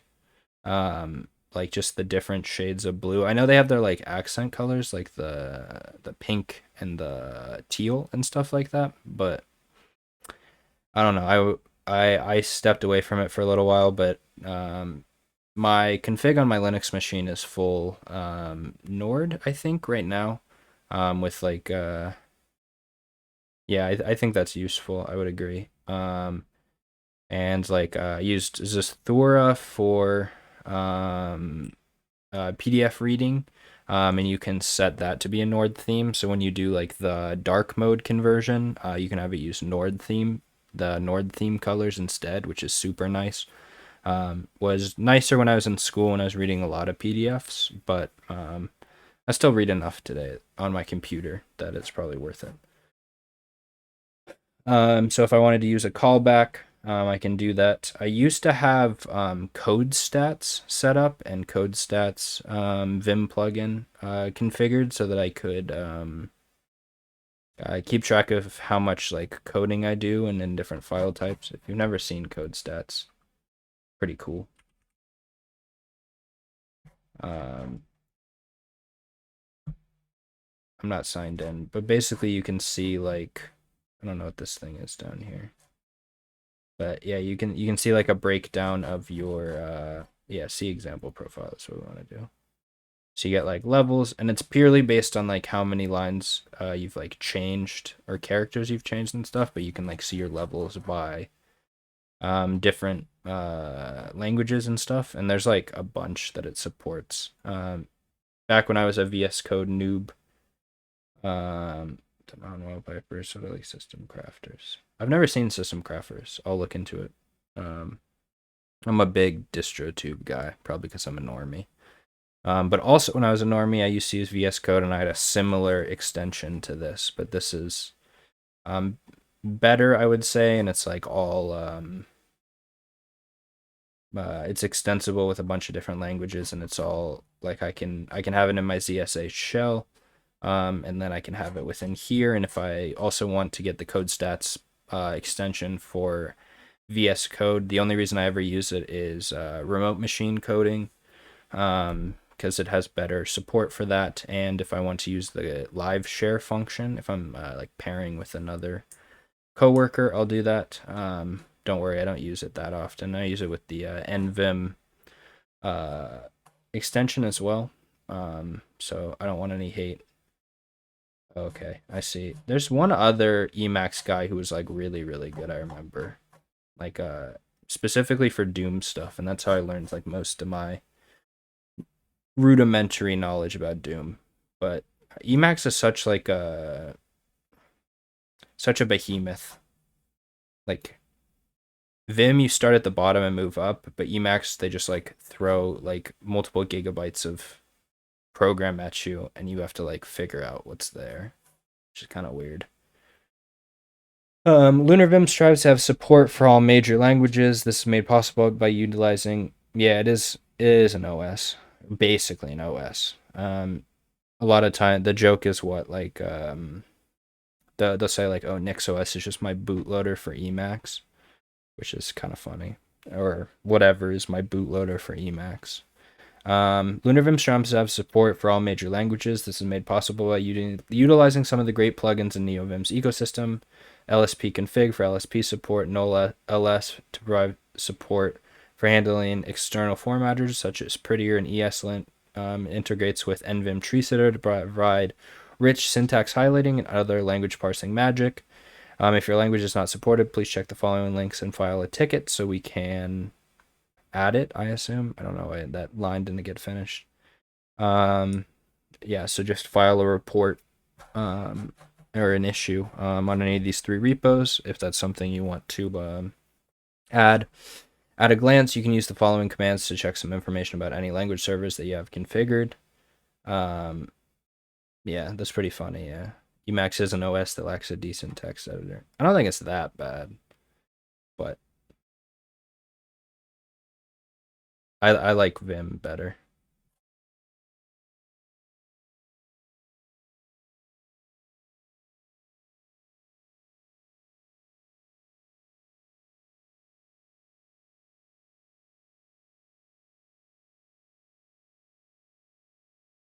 Emacs is an OS that lacks a decent text editor. This is a joke as old as Emacs. Well, for me, I also have a decent text editor. The bad boy is that it lacks a bootloader kernel in userland that let me ditch basic Linux kernel.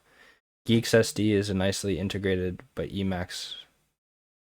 That sentence is weird. Emacs Guile support is not official and mature enough to have it really as a solo OS. Also, GeeksSD uses Bash default, not Emacs at login.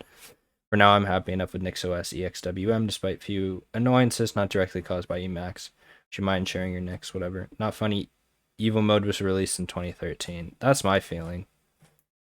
Like, I tried to use like normal Emacs because in my intro programming class, it was weird. Like, our labs, they dropped us in Linux, which I think is a good thing.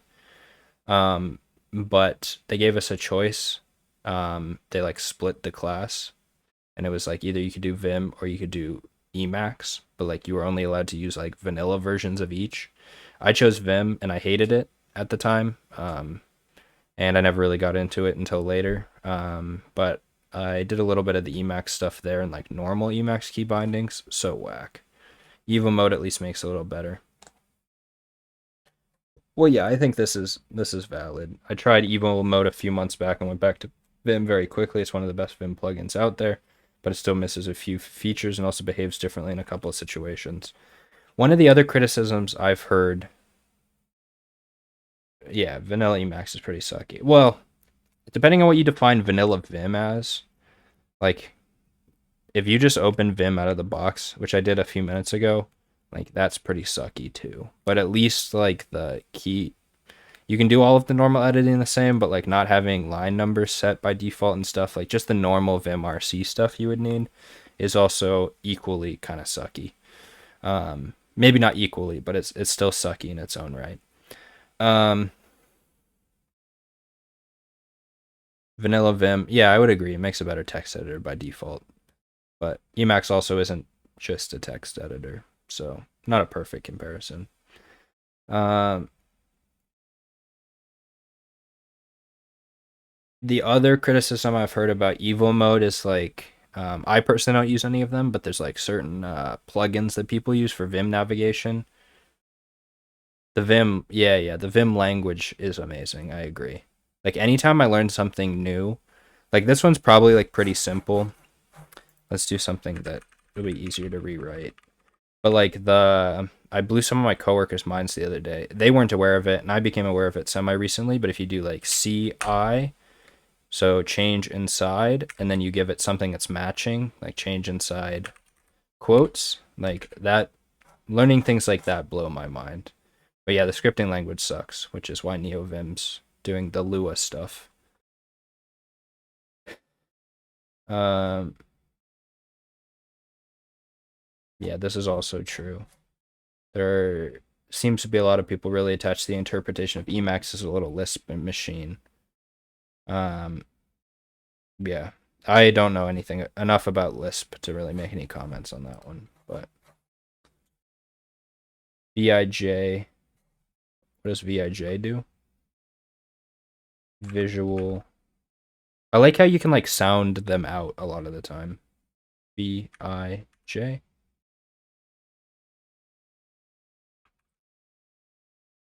What does VIJ do? I know. Well, it's visual. What's the I do? I'm probably doing something wrong. Visual inner indent +1 or something. Am I using this right? Like, how would you use this?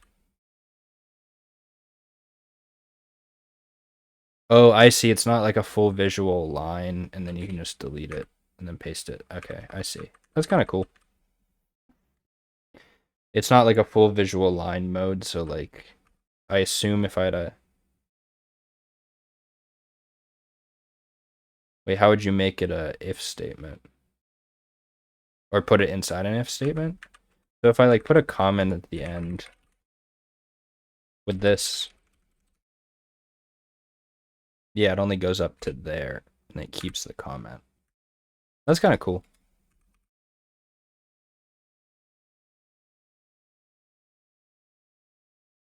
Function foo if true.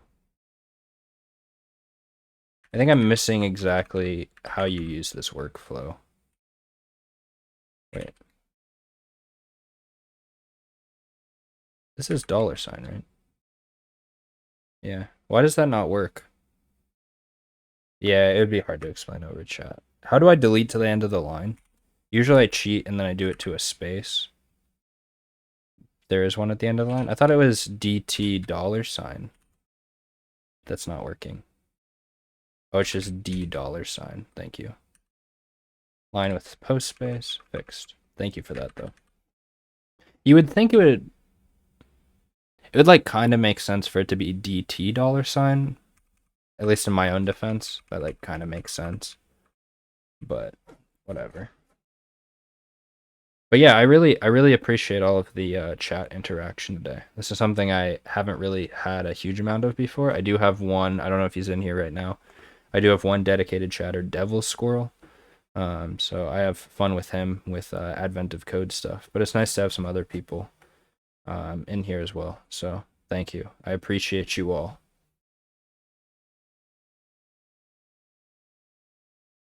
This is like most viewers I've had ever as well. Not necessarily right now, but just this will probably be my highest average viewer stream ever. So also thank you for that. Trying to get big. So automatic server installation for LSPs that came up earlier, that's on by default. So like if you go into a new file that you've never like type of file you've never opened before, I can't think of one. VIJ should actually work if ran on line 154. I need to turn on relative line numbering. That's something I should figure out. So VIJ.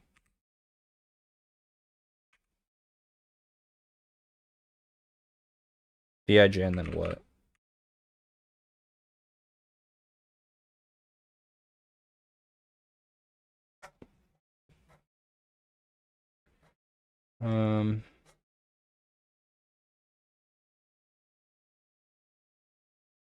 Yeah, maybe it is a Doom Emacs thing. I don't know. Yeah, because it has a couple like evil mode extensions. But there's like some things I've never used them. My feeling is that there's a lot of things I have to learn about normal Vim's language that like I don't really need to add plugins on top of it to do stuff. As of right now until I learn what's actually there. But after that, no, all good. But yeah, it seems to not be doing what it should be doing. But I don't know.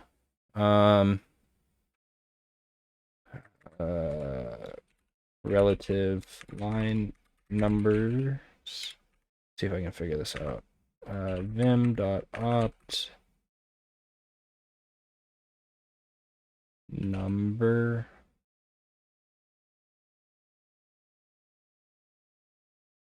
equals relative. Is that allowed? No, that's wrong.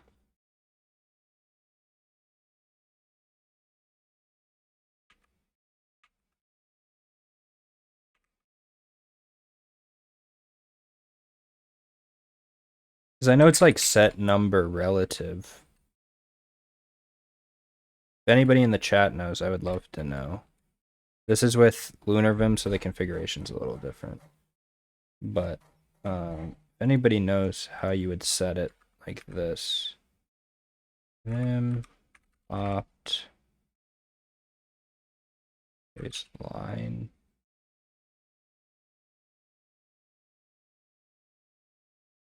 NR line number.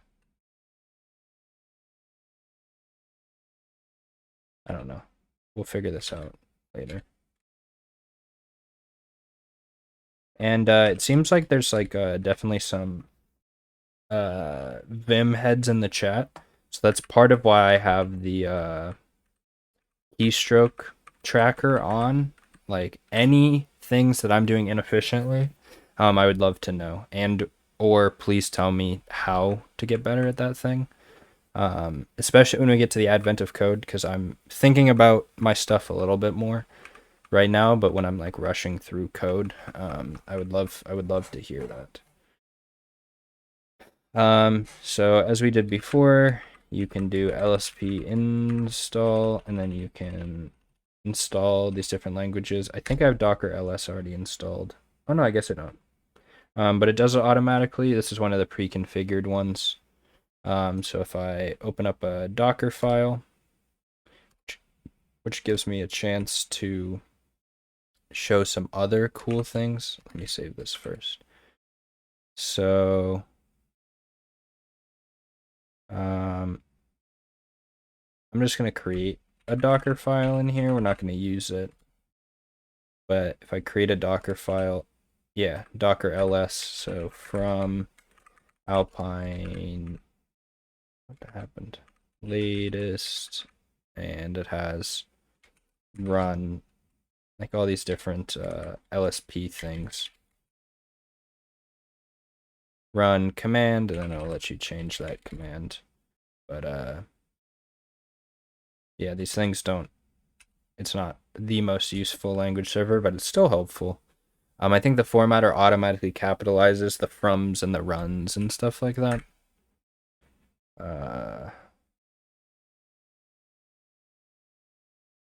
Okay, so space, close buffer. Okay, cool, it's gone.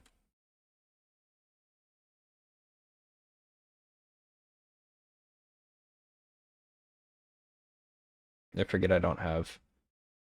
Easy to just HKJ. I know some who know crazy 10-stroke commands that they use once a year. Yeah, like I can see it both ways. I think there's a good in between. Like something I mentioned before, I'm not super good at is like using like either like a page down, so like Control D and Control U to move up and down. Like if I'm, because as you've probably seen already, like lots of J's or lots of K's or whatever. But more so like on the line type of things. Like I want to start using the W and the B a little bit before more. It's like W E B and then there's a fourth one. But like the move forward to the front of the word, move forward to the back of the word, move backward to the front of the word, and then whatever the last one is, I don't know off the top of my head.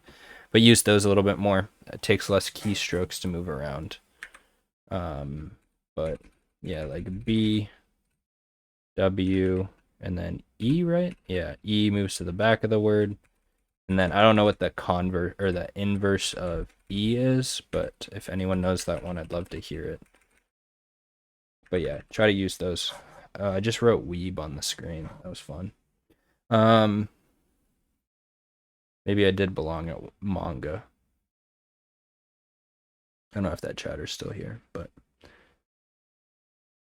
Lvim LSP override contains a list of servers that will not be automatically configured by default. For example, TS server is allowed for JS family languages, and when a language has more than one server available, then the most popular one is usually chosen. So if I wanted to override pywrite and use Python or PyLSP or Jedi, I'm fairly certain that Jedi is a Python language server. But like if I want to use any of those ones, then you would use LSP override.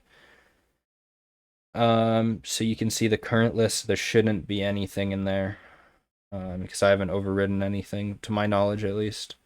Server setup. Lunarvim uses file type plugins to enable lazy loading the setup of a language server. A template generator is used to create FT plugin files and populate them with the setup call. So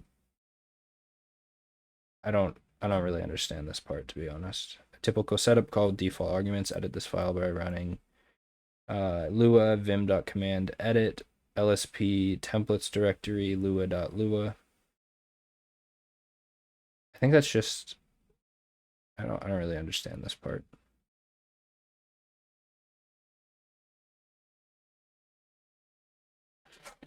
You can do leader. That's good to know though. Leader LF. Find Lunarvim files. So this is another cool thing that comes baked in. So this is FD under the hood, which is a find replacement based written in Rust, another language that I would like to learn soon. That's next on my list. I'm like halfway through the Rust ebook right now, but done minimal actual programming with it, but something I'd like to use soon. So if we want to get to the make file, and it has the file preview via bat, I think. But yeah, you can like search like this. It allows you to do similar things. Like if you do space S, which is space search, and then you want to search. Oh, maybe it's not here. I feel like there's something I'm missing.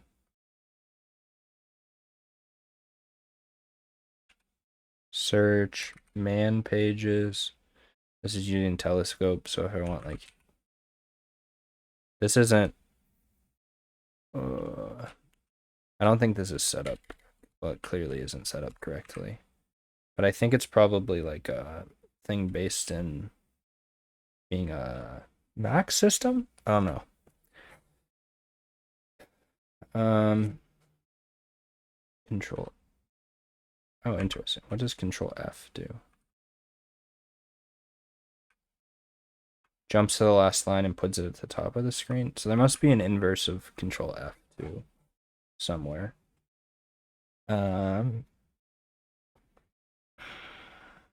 might have to look at this off stream. I don't really understand this, but formatting. So you require the null ls formatters. I did this already for both black. Oh, I'm even on the right line. Black and isort, which sorts my imports and also makes them squish together if necessary.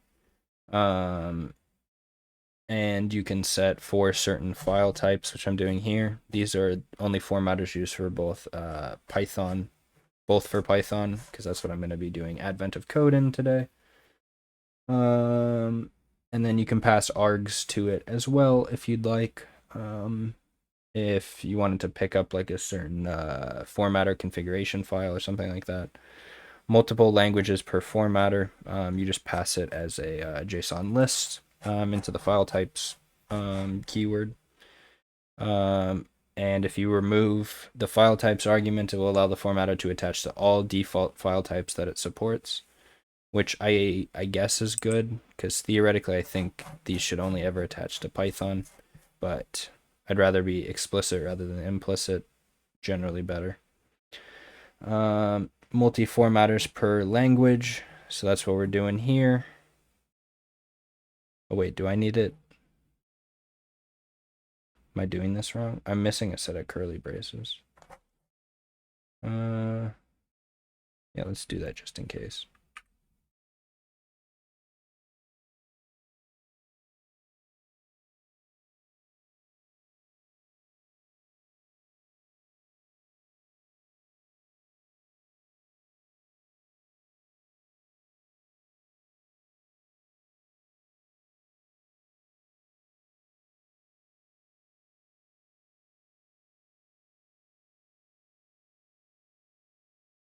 I don't think that's right. Documentation's lying to me. Yeah, it compiled just fine. I think that's fine. I don't know why. I don't know why this is necessary because you specify the file types per, so I don't know why multiple formatters per language need to be set up this way. Maybe it's wrong. I don't know. It shouldn't be the indentation. Should it? Camera focus. There we go. Lazy loading the formatter setup. By default, the null LS providers are checked on startup. If you want to avoid that or only want to set up the provider when opening the associated file type, then you can use the file type plugins for this purpose. Let's take Markdown for example. Create a file called markdown.lua in the Lunarvim config directory. After ft plugin folder, add the following snippet. So I have format on save. I think format on type is supported as well. But that's never do that. No disrespect if you do that. Oh, what just happened? Format on save is set to true. I think that's nice. Linting, you can set additional linters outside of your LSP itself, and you can do that via this. I don't think I'm gonna do that. I already have enough issues with errors or warnings that show up, but we'll see. Multi-linters per language. Yeah, see, they don't have a second set of curly braces. Multi-languages per linter. Yeah, okay. Why'd they do it in a different order on that one? Lazy loading the linter. Cool. So looking at Python stuff. Syntax highlighting, use ts install, which already has been done. Yeah, Jedi language server. Supported language servers are these. Well, there's one in there called Python, so I think maybe they just haven't updated their... There we go. Maybe they just haven't updated the documentation, but there seems to be a Python one in LSP install. These are the supported formatters. I personally was here not just because it's in the default, but I like black better than auto pep 8. But to each their own. I think I've tried Yap before. I still like black the most. In terms of how it visually looks, I've never really thought about it super deeply, but it's big enough that enough people like it that it's probably not an issue. And then here's the supported linters. LSP settings, so I can look at the LSP settings with N, LSP config, and then I can go through like that, or I can just do pi right. LSP settings does not exist, create it. Oh, I don't want to put anything in here though. And I can install a debugger. I'm not going to screw around with that today. I mean, maybe it'd be useful for advent of code, but we'll break that off soon. Just a heads up, I don't want to leave too many viewers hanging, so I want to take this at the right time. I do want to step away for a minute, like maybe 5 minutes max, grab some water, go to the bathroom, and then get in the mindset for advent of code. Move a little bit away, not a little bit, move completely away from this like Vim stuff for a bit. But I think this has been good for me. Hopefully it's been good as implicit advertising for the Lunarvim project, and just helpful. If anybody wants to use Lunarvim, I think it's really, really cool. Like there's definitely some merit to creating your config yourself. As long as you're using NeoVim. Vanilla Vim is canceled. Not actually, but NeoVim's very cool. By making your own, but if you don't want to do that, totally understandable. But here's an example of the automatic language server installation. So I guess since I've reinstalled, I haven't used JSON before, so it automatically grabs the JSON ls language server. So if I do space L for LSP and then I for installer info, it shows all of the ones that are installed and where they're installed to. The only negative to the way they do this is if you want to, I don't know what editors currently, I think most actually have LSP support, but you might have like duplicates and you don't share language server under the hood. But yeah, JSON ls is there. So that's cool. So close the buffer. But yeah, what other things do I use? I don't really use any of these other languages other than JSON, kinda. I more use YAML stuff. But yeah, JSON ls or Rome supported formatters. Prettier's been pretty good. Wait, why is Python the formatter? That's weird. Weird champ. So plugins. Work through a little bit more of this. So toggle the built-in plugins. It's just whatever the plugin is. .active equals true or false. And you can press. Oops. So turn off some plugins. I'm not actually going to do it, but I just want to test it. So lvim.builtin .lualine.active equals false. I guess I will actually do it.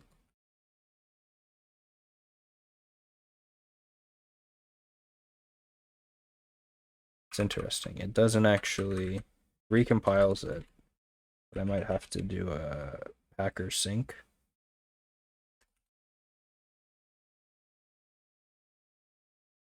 Packer compile.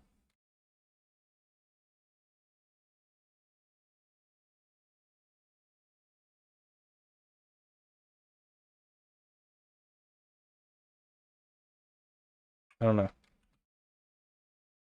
Kind of weird. But back to the dashboard, so you can go space and then whatever that's called, semicolon. Takes you to the dashboard, so you can go find file. And these are just ones you've already had open. Or no, these are the ones that are in the current directory, and I think it will go recursively. So this is a relatively small one. But, oops.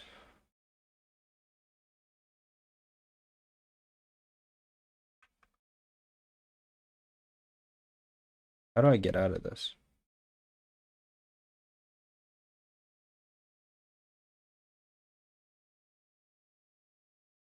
Oh. So you can use find word, which is rip grep. So I go built in. It's going to show me all of the lines with rip grep within where I am, what file, what line, what character position, and then the line that it's in. Live grep. Why won't it let me? And then you can jump to that line as well. So that's pretty cool. Back to the dashboard. Recent projects, recently used files. Create a new file, and then you can easily jump to the configuration like this. Okay, so you can toggle built-in plugins like this. If a plugin is lazy loaded and you disable it, you need to let Packer know about it by running packer sync. Okay, so that's why it was probably that issue was happening with Lualine, that it wasn't actually turning off. So example settings, lvim.builtin compy, which is the completion engine, allow prefix unmatch. These are just other ways that you can change the built-in plugins and their settings. So that's nice to know. Installing plugins. I installed one plugin so far.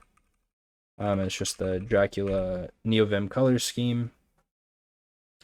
So that's done there. lvim.plugins, and then you just give it if it's hosted on GitHub, just like that. Otherwise, you have to pass it the path if you install it locally, or you have to fully qualify the not the host name, but like the URL if you're pulling it from somewhere else. And then you can run packer sync to pull down updates to your existing plugins. This is where they're stored, the readmes and the docs folder if it exists. Generally have excellent documentation, so it may be worthwhile to create an alias for this directory. And Not going to do that right now, but yeah, it might be useful. Removing a plugin from the Lvim plugin table removes it from the configuration, but not your system. Any plugins left in the start directory will auto start. To remove them completely, run packer clean. Okay, so if I added this and then closed it. Okay. Oh, that might have been why all of the color schemes were so botched. I wasn't getting all of the Lunarvim color schemes and the plugins thing. So here's all of the I think these are all the default plugins. So plugin management's done by Packer. Here are the general commands to do so. Language servers use LSP config, LSP installer, which we've seen, NLSP settings using JSON files, language parsers, tree sitter, NVIM comment allows you to do toggle comments. Oh, I didn't know you could do it this way. You can use the leader key. Say I want to comment this out. It's space and then the slash for comment. And you can uncomment, but I guess you can just do GCC, which might actually be faster just because of the lag. It's one more keystroke. I don't know which one's faster. I think they're similar. GC motion, comment, comment selection defined by a motion. GCIP, comment, uncomment a paragraph. GC4W, comment, uncomment current line. GC4J, comment, uncomment 4 lines below the current line.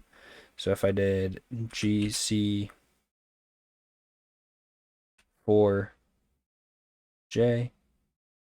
oh, it's that and including the one, right? I think so.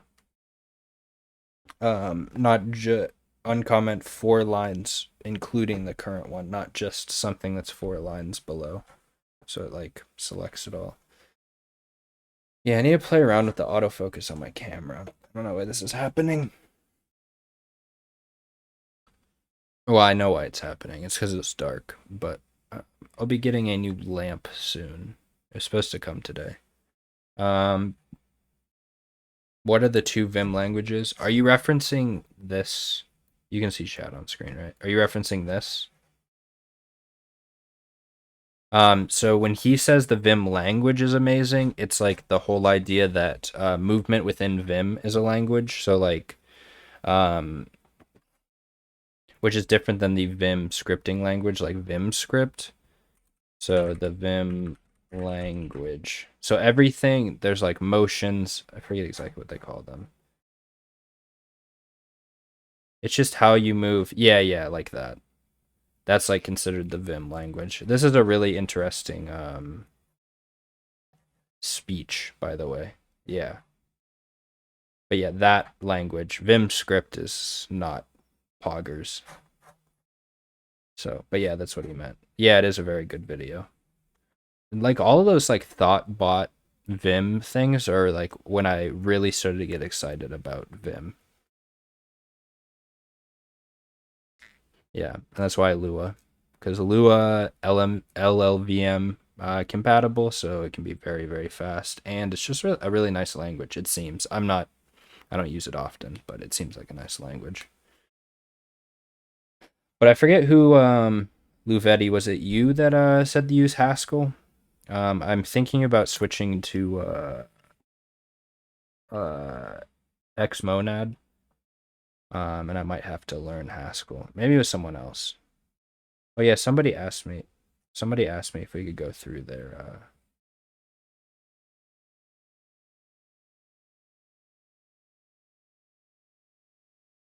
Oh, Count asked me if we could go through his or compare. Yeah. Functional languages confuse me. That's like one thing, but like I don't know. No, my bookcase is no longer right next to me. I have the quintessential Haskell book, or one of them, Learn You a Haskell for a Great Good. And I got to like the monad chapter, and this was a while ago. Maybe if I reread it now I'd understand, but I just like slammed my head into the book and never touched it again because monads are confusing. So Yeah, I've been streaming for like 2 hours at this point. I'm not signing off. Don't worry. Please don't leave. I'm just gonna turn my cam off for like 5 minutes max. I need to go drink some water, fill up my water, go to the bathroom, and then we're going to hit AOC running in 27 minutes. So if you got anything to say, throw it in the chat. I'll read it when I get back, but I'll be back momentarily.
Yeah, imagine not liking Haskell. My reason for not liking it originally was not understanding it, so just not big brain enough for that.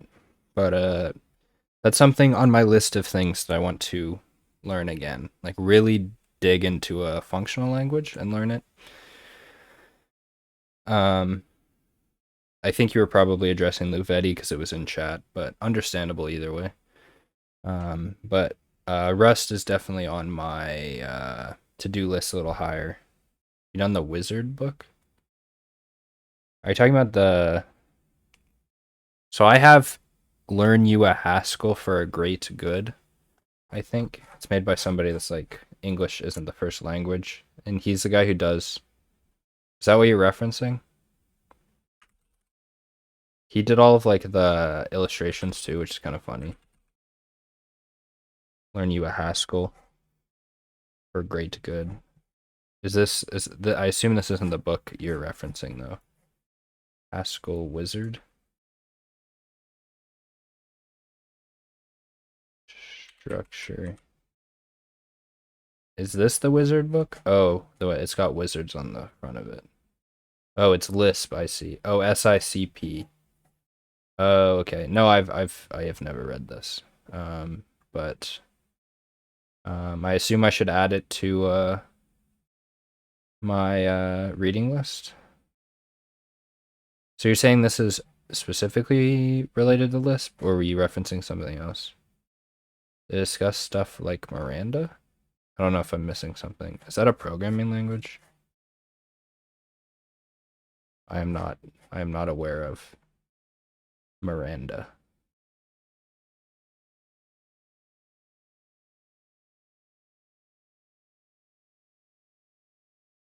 Land of Lisp.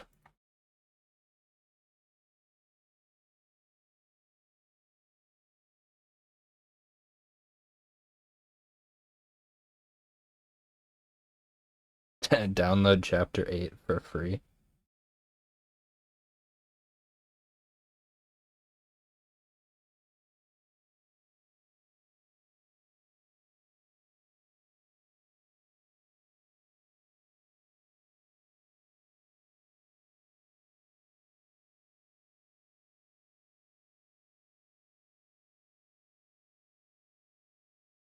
I'm reading, by the way. That's why I'm quiet.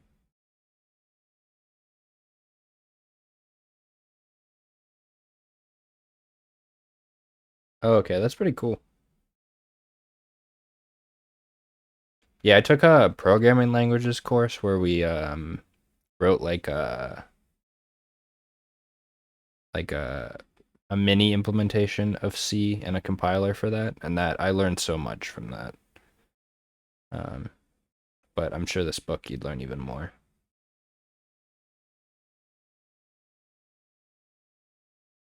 What does this have to do with Lisp? I don't understand.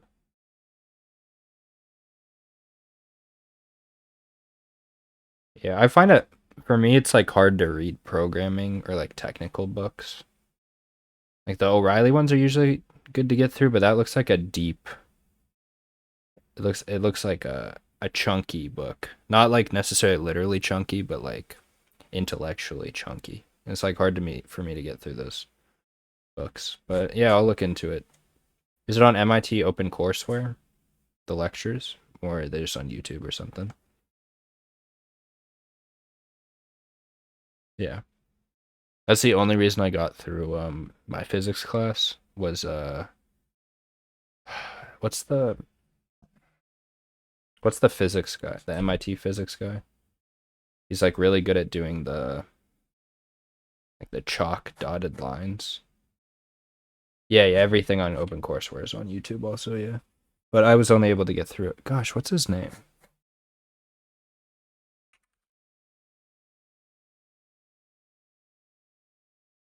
This man's the goat. I owe him so much. Oh, Walter Lewin. I don't think I saw it on here, but yeah, I will check this out later. I'll save it on my normal browser, not my stream browser. And look into it. But yeah, thank you for that. Um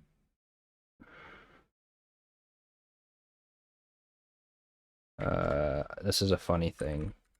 He's like a beast at drawing dotted lines. Like he can do dotted lines by hand. You're not gonna be able to see anything. Or sorry, you're not gonna be able to hear anything. But this man, this is unrelated. But he's like really good at drawing. Like these dotted lines, it's better if you can hear it, so sorry about that. But he can like draw dotted lines by hand. Super cool. It's like a weird thing you can do with the chalk in order for it to work. But yeah, man's the goat. Stop lagging. There we go. Yeah, YouTube. Wait, he got canceled for what? I probably watched all his stuff. What would that have been, like 2.5 years ago for my physics? My like EM physics class? What did he get canceled for? I feel like it's so hard. What do you mean by sexually harassing an online student? Oh, that's rough. He seems like such a cool guy. Like I kind of wish he was like my grandpa.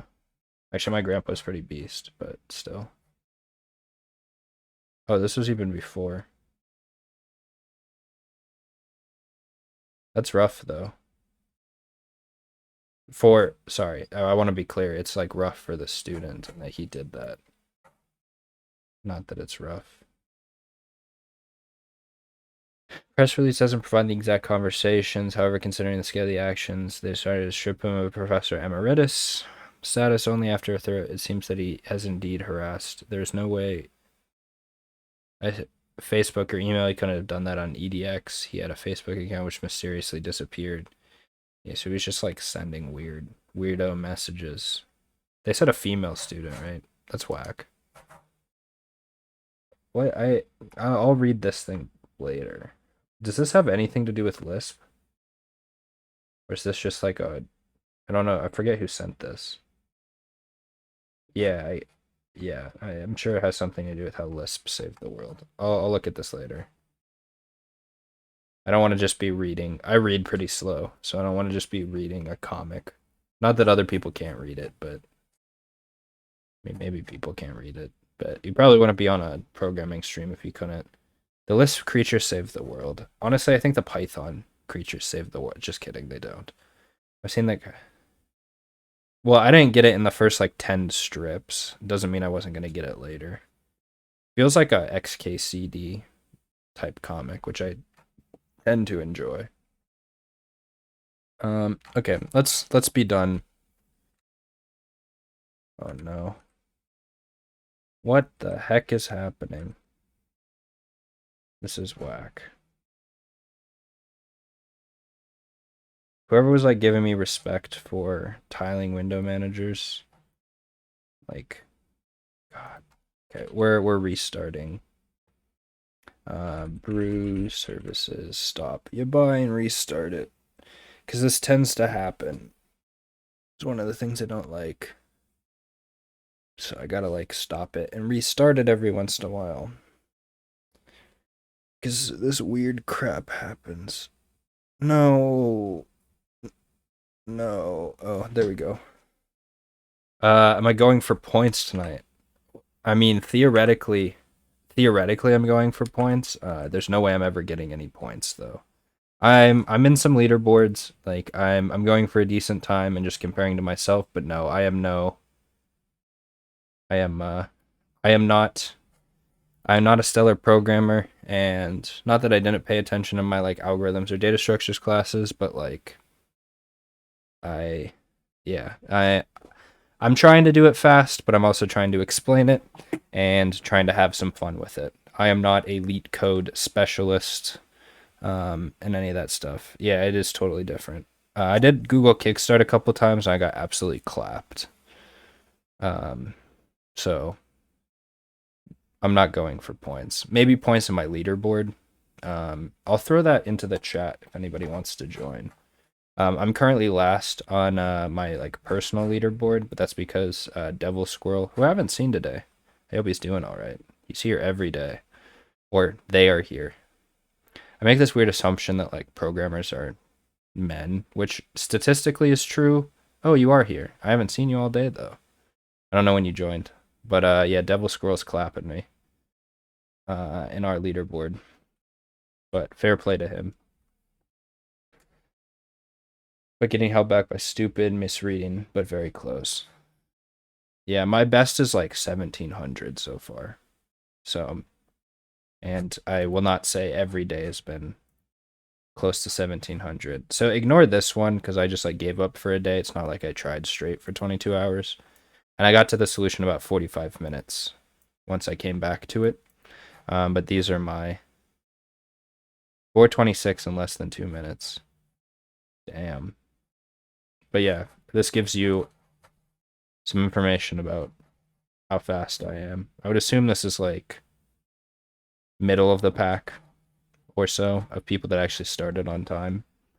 But yeah, that's where I'm at. But yeah, what's up, Devil Squirrel? You've got some other people in chat with you today on day 8. Oh, interesting. Day 8 was your best? Wait. Day 8 was 7 segment display, right? How'd you do it so quickly? Because that one took me a while. Yeah. That was a fun day. I really enjoyed that. How'd you do it so fast, though? Because that one's not about, like, executing your programming fast, I would argue. It's, like, very much conceptually quick. Maybe you've seen a similar problem before. I don't know. Oh, you wrote a hash table. Oh, I see. Use Lisp. Lisp is relatively slow, though, isn't it? Like to execute. I'm the Python user, so I can't say crap, but.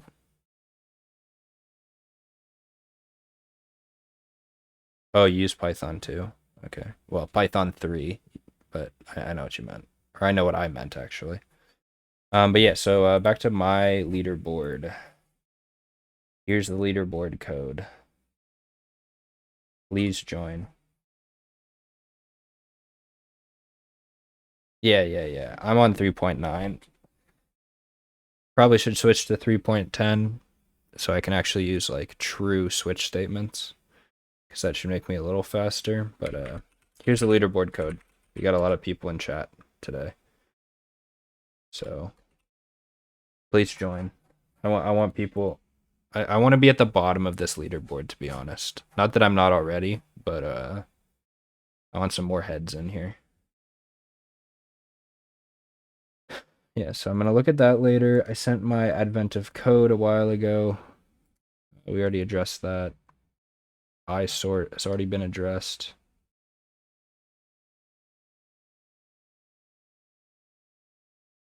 That's fair. Nerd fonts we're done with. Nerd fonts we're also done with. This I'm gonna leave up. This is pretty funny. F off as a service. I found this yesterday. Pretty funny. Nerd fonts is open again. But yeah, we're done. We're done with Vim config. Oh, there's only 10 minutes left.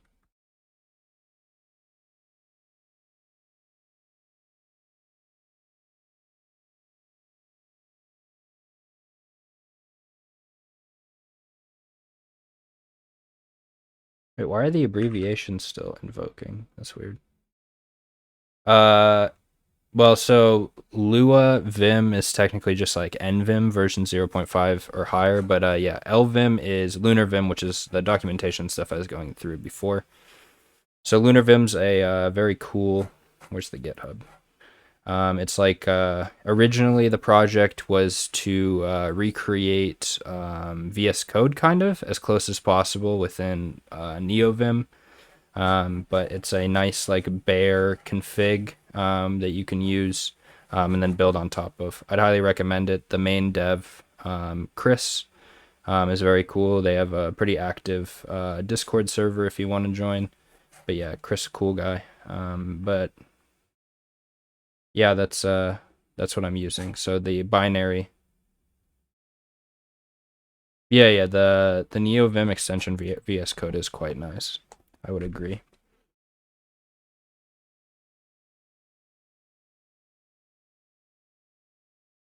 But yeah, I just have it mapped to a separate binary.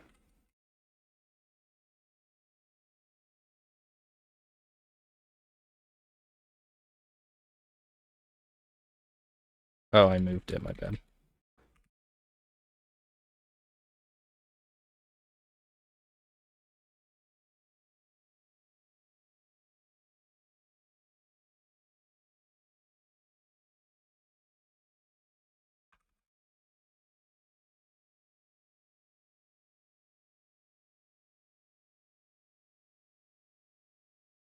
Yeah, it is much better than the Vim extension.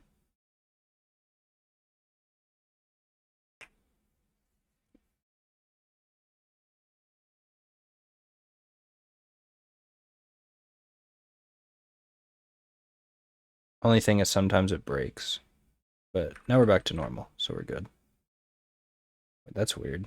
Why did I not? Oh, I didn't save what I was working on. So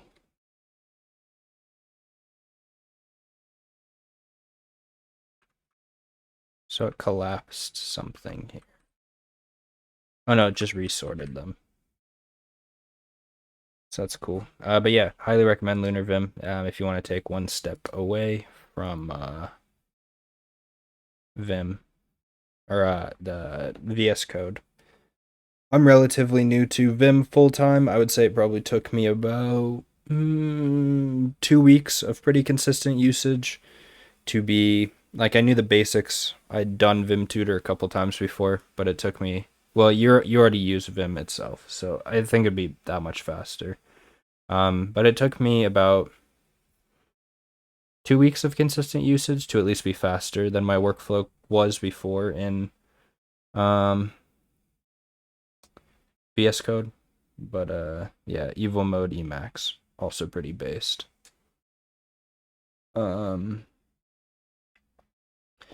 Yeah. Any of you clowns join my leaderboard? No. Why is nobody joining this? Sorry, you're not clowns. Yeah, VS Code's cool. It's not bad, but and I wouldn't say it's not good either. It definitely is, but I think Vim's nice. It's nice to at least know Vim key bindings because when you drop into a remote server or SSH into a remote server and stuff, and that's all you have to work with to change code, it's way better than Nano. Yeah, no, don't worry about it. I was partially joking, but yeah, join the leaderboard regardless, though. I'll send it again. Yeah, that's one of the reasons I do keep VS Code on my computer is the remote integration is nice. So I guess that did kind of disprove my previous point. But they're still kind of for like two different things. I think maybe I don't know. They both have their benefits, I guess. But yes, remote and the live share extension on VS Code are really nice if you're like pairing with someone else. So 4 minutes. So Fen, you said you use yeah, Tree Sitter's cool. Why'd this not save? There we go. I don't know if it's just because I'm streaming. Everything feels slower today. But you'll have to try to write an extension for what? Something on VS Code, I would assume. But what are you like trying to do? Refocus. There we go. Oh yeah, I've never tried to write an extension. But you said you use yeah, I don't know what I would do either, but yeah, you just figure it out. So there's this cool thing. I don't know if are you already using the AOCD package or not package library? Or no, they're package Python packages. Yeah, have you used it before? It allows you to give it your token. But you probably see in this error, like it introspects your like the directory you're in. So that's why I have to name it Q12. So it knows that I'm looking at Q12, but you can just have that to grab your input file. So you don't have to like open it and save it or open it, copy and paste it into a file. You can just grab it this way. The only thing I don't like so far is that I like using the test data sets. And AOCD has some really cool things to convert it. Yeah. Good luck, man. Drop by after you're done and tell me how many. Just make me feel bad because you've probably already finished it. Half joking, but Devil Squirrel does that to me every day. But it's a motivator. Yeah, see you on the other side. Yeah, you do. 2 days. 2 days I beat you, and one of them is like not even. One of them was by like a minute or two. Yeah, good luck. And then the other one was like you had to go to bed. So you basically won every day for all intents and purposes. But yeah, this AOCD package is cool, but it doesn't do the test one. So then like it does a lot of the parsing for you. So then when you do it with the test, there's like extra crap you got to do in order for them to be equivalent, but whatever. 2 minutes left. Sunday ones are doozies, right? I've heard Sundays tend to be harder. So I'm not looking forward to this. I'm just throwing it out there. I got to be up relatively early tomorrow morning. So I think hour and a half will probably be my cutoff. And if it takes longer than that, I might be giving up tonight and working on it during tomorrow's stream, to be honest. But we'll see. Hopefully that doesn't happen, but we'll see. Minute 15 seconds. Maybe now is a good time. I think I heard some message notifications.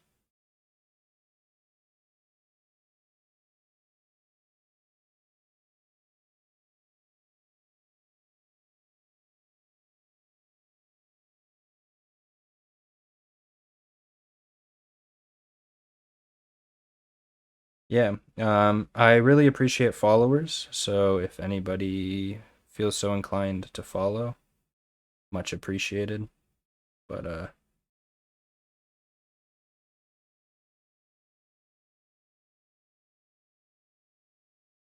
yeah.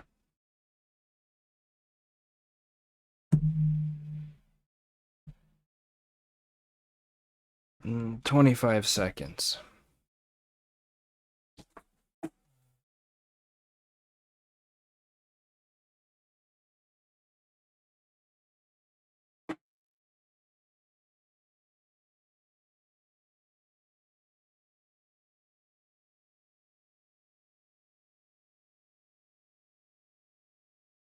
One. Cool. Let me click it.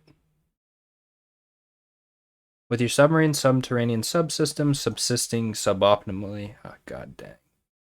The only way you're getting out of this cave anytime soon is by finding a path yourself, not just a path. The only way you know if you found the best path is to find all of them. Fortunately, the sensors are still mostly working, and so you build a rough map of the remaining caves, your puzzle input. For example, start A, start to B, then A to C, A to B, B to D, A to the end, or B to the end. This is a list of how all of the caves are connected. You start in the cave named Start, and your destination is the cave named End. An entry like BD means that the cave B is connected to the cave D. That is, you can move between them. So the above cave system looks roughly like this. Start can go to A or B. A can go to C. A can go to B. B can go to D. Well, Google started going on my phone.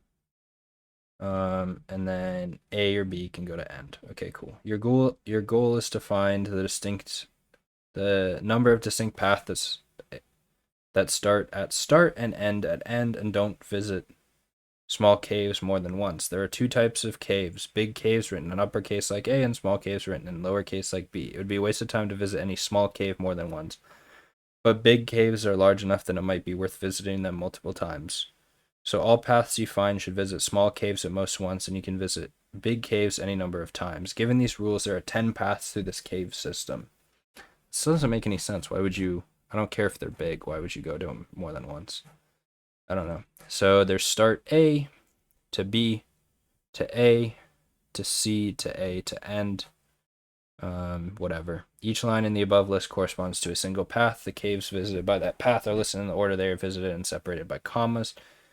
Note that this cave system, cave D, is never visited by any path. To do so, cave B would need to be visited twice. Okay. Once on the way to cave D and a second time when returning from cave D, and since cave B is small, this is not allowed. Here's a slightly larger example. There are 19 paths. Finally, this is an even larger example that has 226 paths through it. How many paths through this cave system are there that visit small caves at most once? So let's start with this simple one as our test.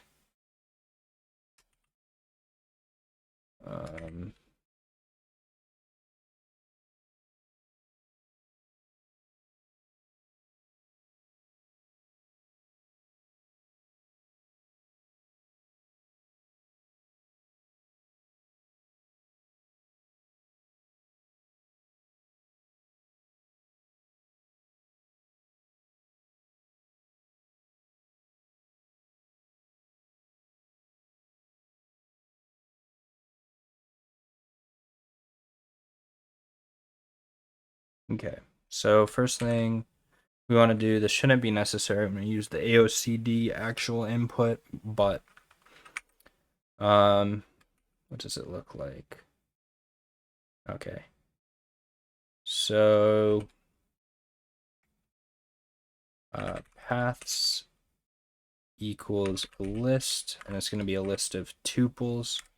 So for these aren't paths, they're like, no, I guess they're paths, but I don't know what else to call these. So paths. So for line in input,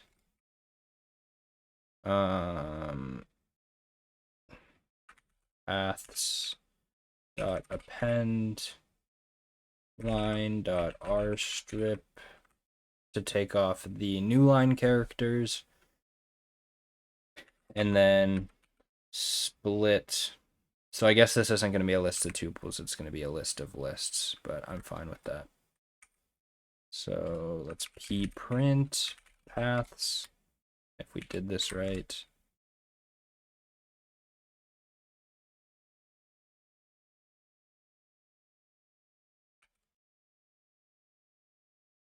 I think isort's like screwing with the save, because it's like formatting it and then it's unsaved.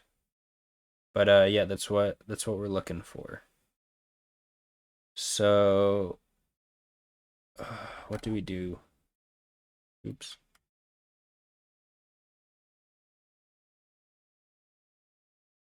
I didn't mean to paste all this in.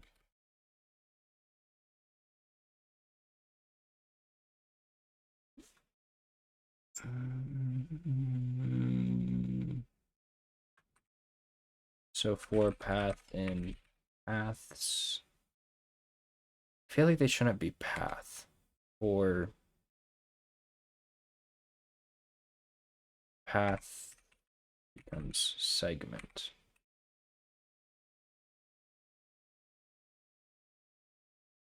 And then paths are like our full journeys through the cave network.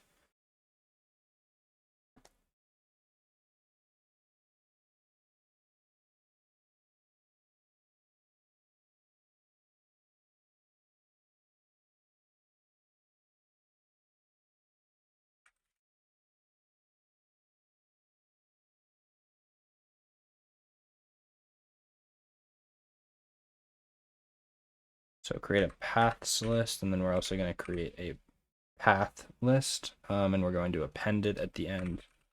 So paths.append path. So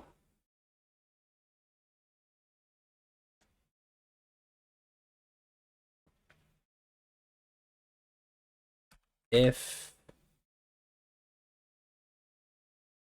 segment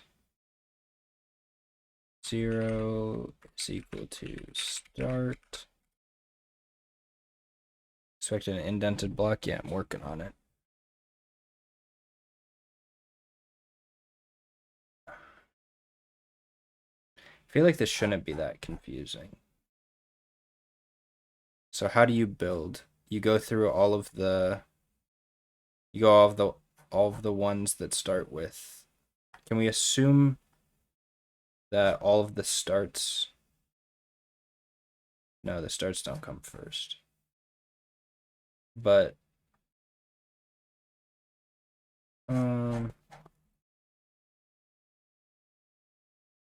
maybe that's useful to do first. So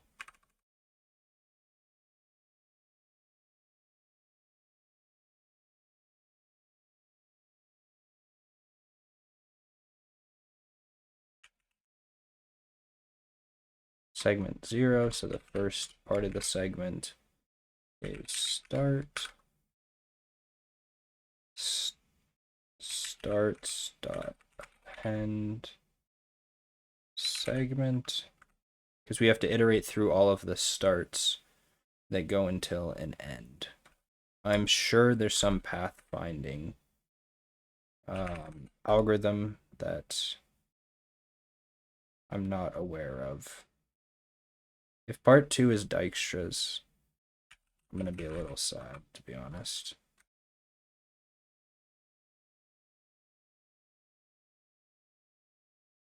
and then ends dot append segment.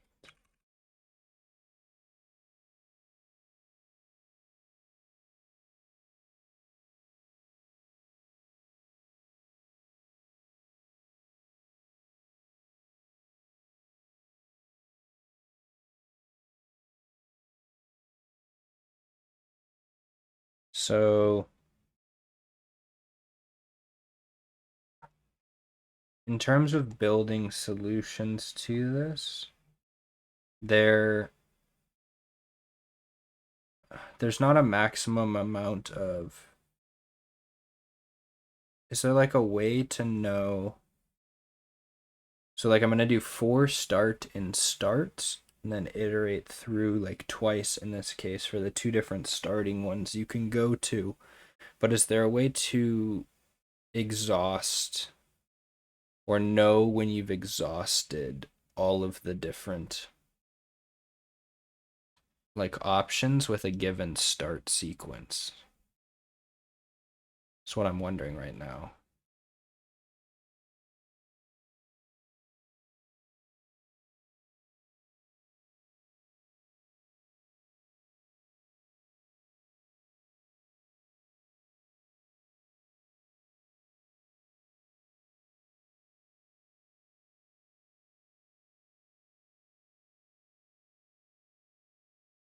Hmm. I'm kind of at a loss of how to do this. I'm probably overcomplicating it slightly, but I'm somewhat at a loss right now.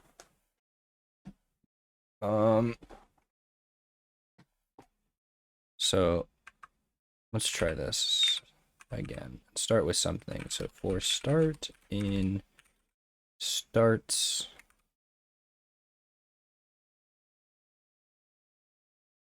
you create a path, and then we need some sort of like loop around this that's able to exhaust all of the different values with that given start. So let's start by just, no pun intended, let's start by just finding one. So while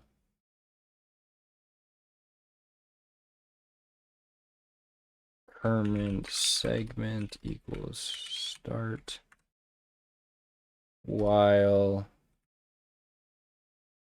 current, not day, current segment 1 does not equal end.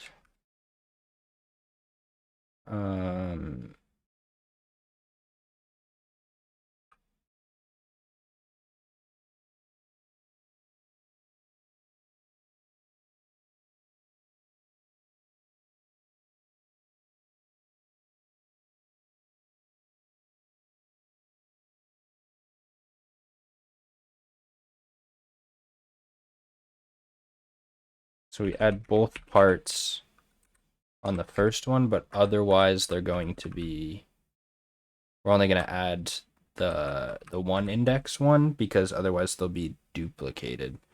Because you know your segment is like always starting from the one you're on if we code it right, right? So while current segment does not equal end, and then let's iterate through all of the segments.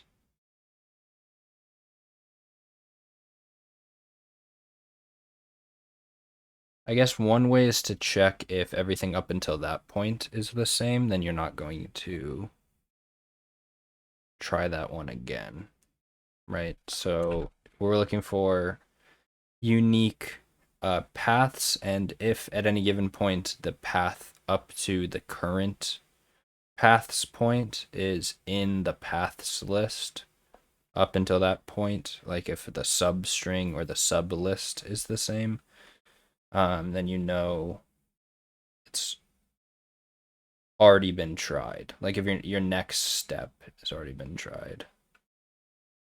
I feel like this is really not that difficult, but I'm always down for suggestions in chat. I'm not taking this super seriously, so if you have any ideas, or questions or see a potential bug or anything like that, please throw them my way. But for segment and segments, if segment 0 is equal to current, where's this current day even coming from in the LSP? It's equal to current segment 1, then I feel like this is where we use a recursive solution, which I'm not super good with, but I feel like that's a potential solution to this.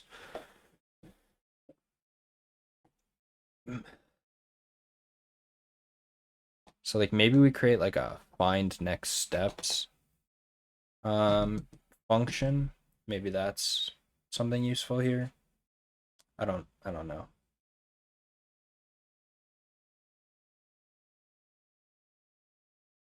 Hmm.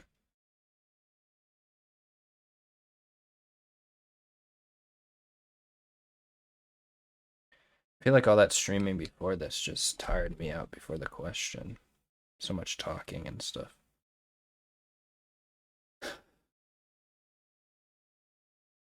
Um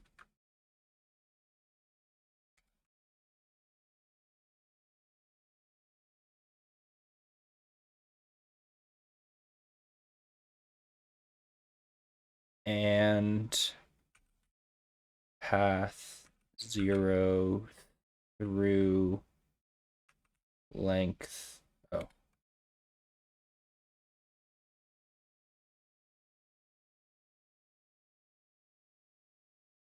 Oh yeah, how do I do this?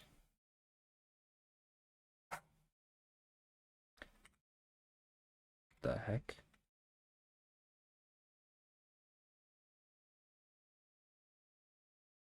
And check for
paths is not defined, but it should be global, right?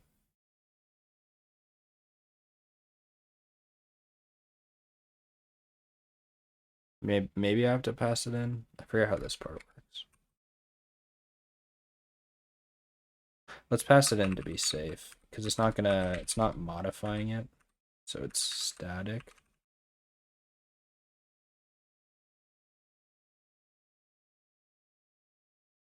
So we'll pass it in. So for path and paths, if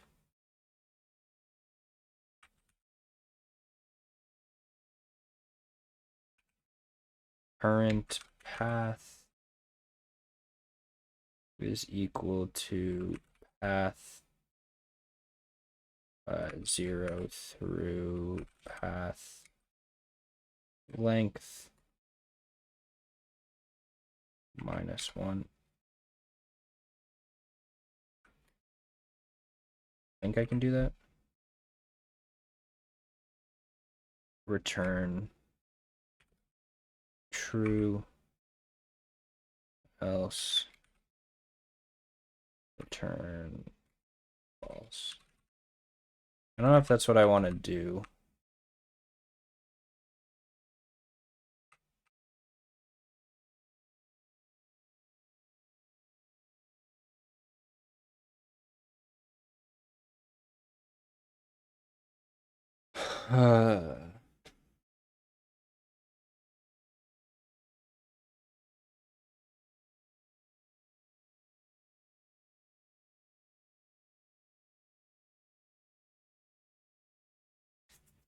Oh, but it wouldn't be the current path. It would be like you want to check for.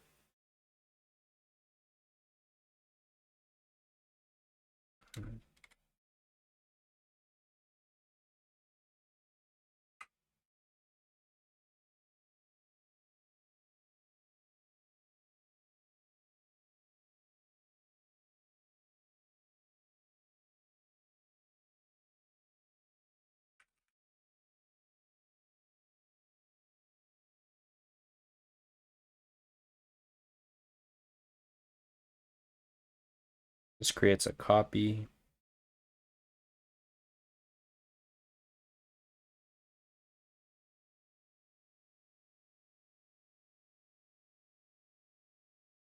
So potential path dot append segment 1 because you want the next one, and then pass potential path into here. And if it's not, that means that it's a path that hasn't been explored at least up until this point yet, so it's valid. So then you say path is equal to potential path, and then else we break, which I don't know where that breaks to. Let's see. Let's see if this works. There's probably a lot of bugs already. So it hasn't implemented the small versus large room logic. But let's see if I'm at least on the right path. No pun intended.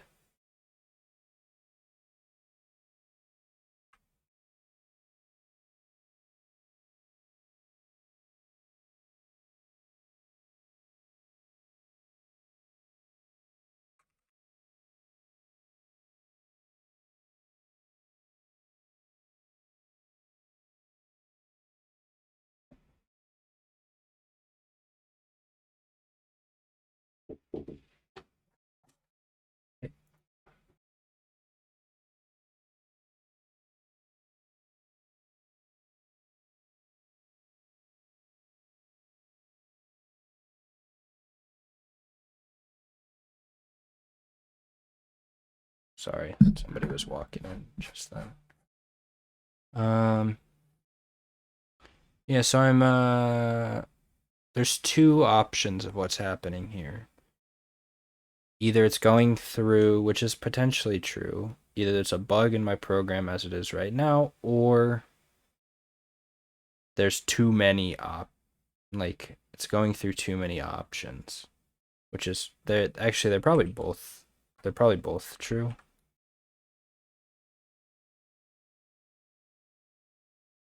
So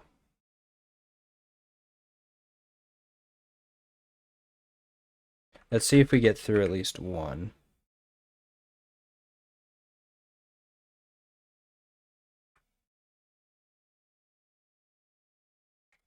Oh, I see what the problem is. So if this is true, the current segment, I think this is where we do it.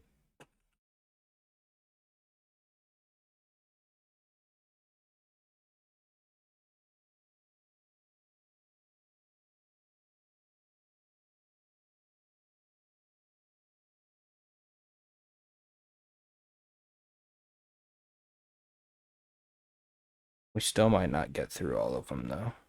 Or still might not get through one path, one discrete path, but unknown.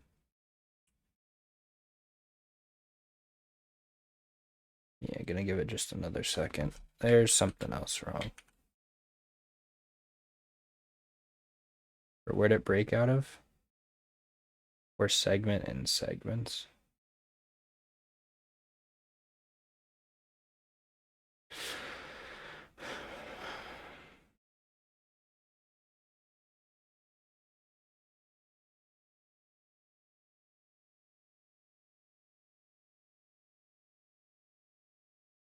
So there's a lot of things that could be going wrong here. So I'm gonna comment that out, but I'm gonna comment everything or print everything. Unless anyone else has some suggestions, seeing a potential bug. Otherwise, I'm gonna do some print debugging.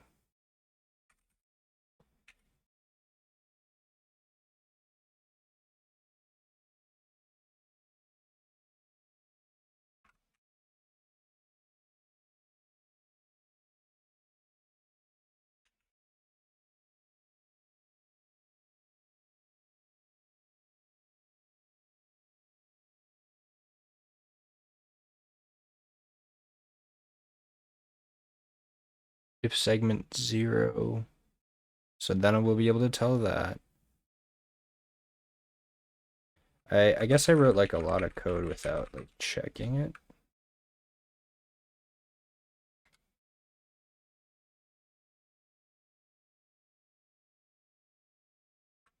This might be wrong too, but I don't know.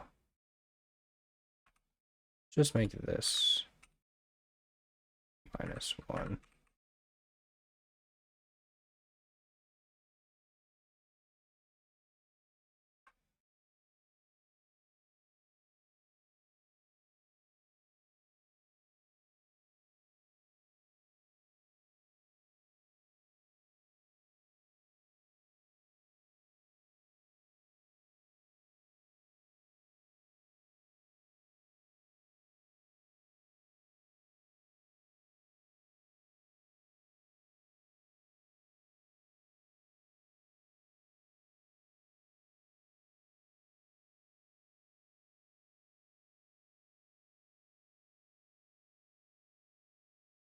There's a variety of things I could be doing wrong here.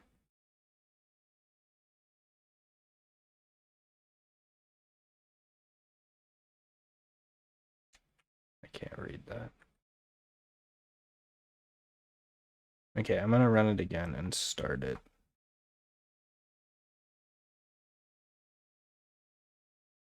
And quit really quickly.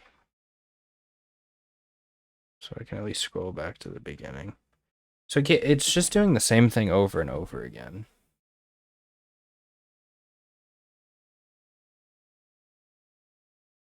No, it's not.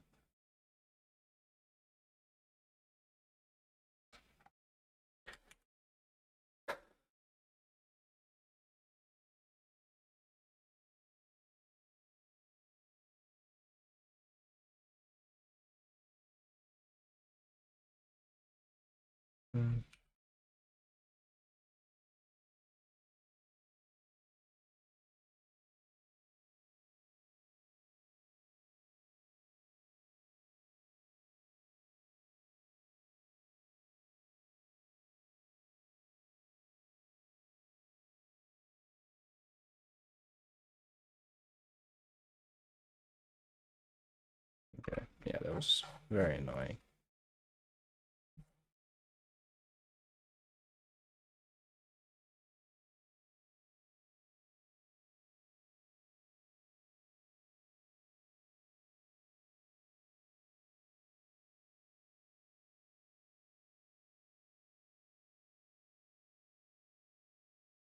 Is that a break in there?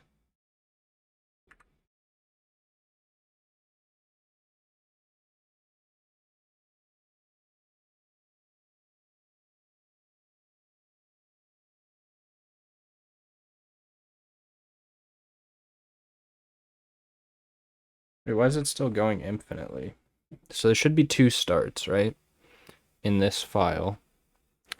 Or at least in this test example. Maybe my starts are wrong. I don't think so.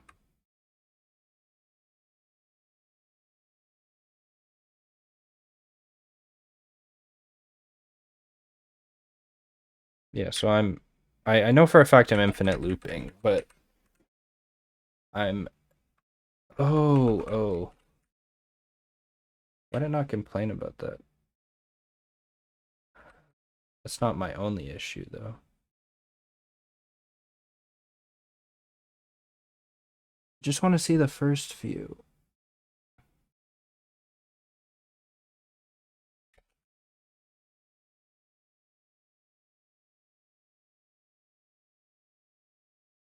Giving me a lot of trouble.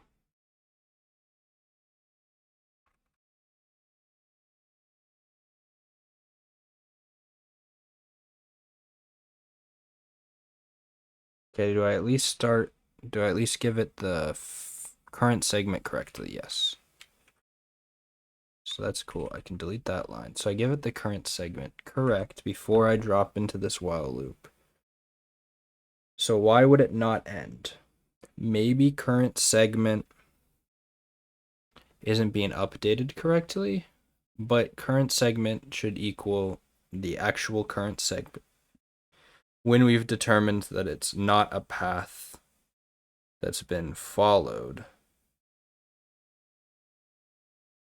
completely. Let's throw a break in here.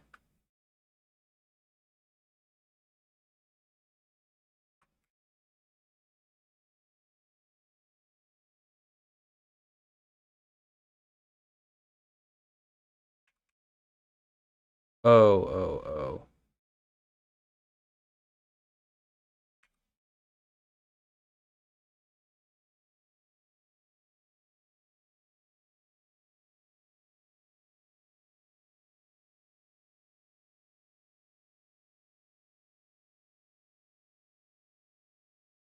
Oh yeah, so that code was never reachable. So that would explain why.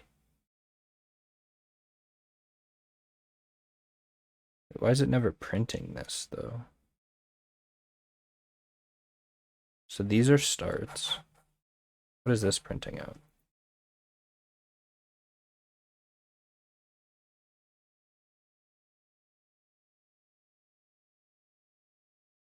What other prints do I have?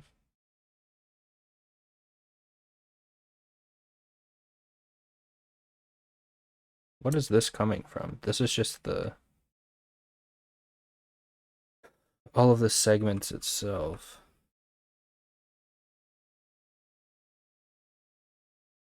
Oh, it's this.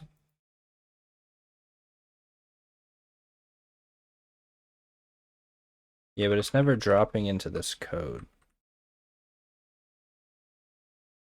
So it's never hitting this line.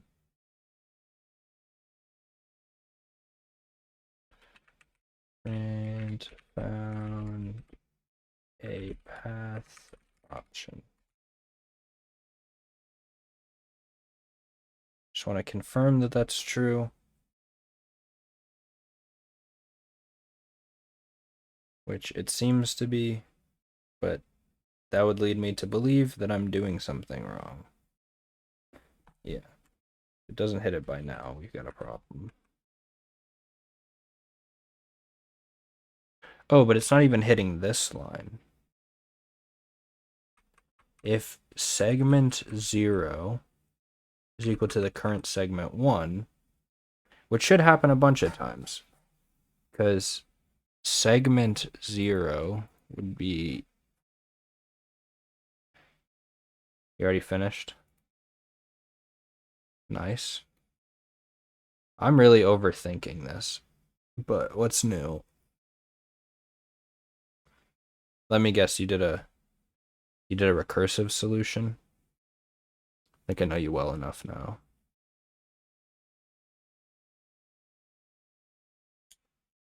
Oh, okay.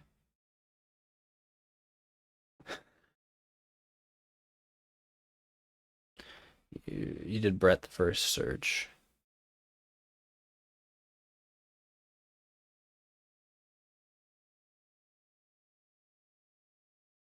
Okay. Can I talk through what I'm trying to do so far? And see if I can get some pointers. So I create a list of lists, so like nested arrays of the starts and the ends. I haven't used ends yet. But I start by iterating through all of the starts, so the different places it can start. And then I create a current segment that's equal to that start. And then while the current segment does not equal the second argument does not equal end, you're going to keep iterating. So you keep finding positions, or you keep updating current segment, adding it to your path, the current path that you're on, just path. So for segments and segments, if the segment 0, so the beginning segment of something else, is equal to current segment's index 1, then you know that it's a path that you can go on from the current segment that you're on. So I create a potential path.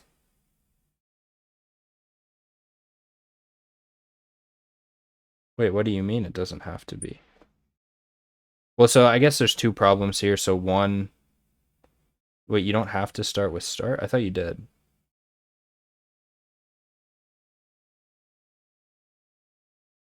Wait, what do you mean? You do what? Oh, but there's no, wait, no, there's starts.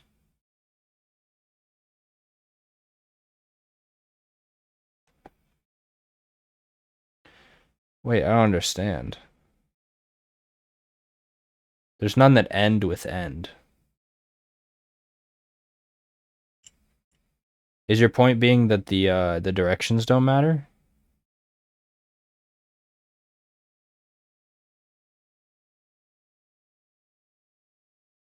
F. So how do I deal with that then? Yeah, exactly. Yeah, no, I get how that's gonna cause an issue, but then how do I deal with that? Well, so I have like bigger issues. I have bigger fish to fry here. So like one is that it's never this is never hitting for some reason. So like even if this were true,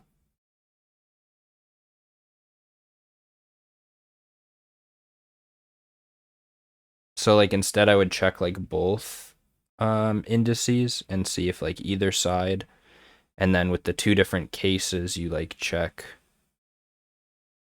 I don't even know. But for some reason my code is never hitting this. And I don't know why. Cause like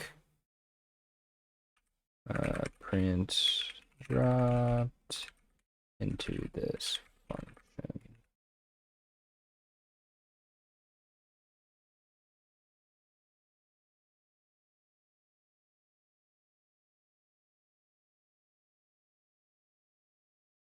So it just spins forever and ever. Well, I can't say forever and ever, but it spins for a long time. And I never hit this. Which, issues with this aside, because the order's not guaranteed. You're like, it still doesn't, and I don't know why. Because assuming they,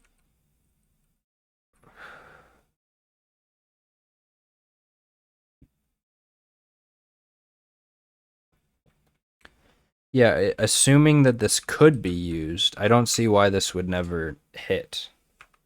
Because one of the segments first index should at least equal the second or 0th index should at least hit, or first element should be the same as the second element of your start, right? Or whatever your current segment is. But like I don't know why.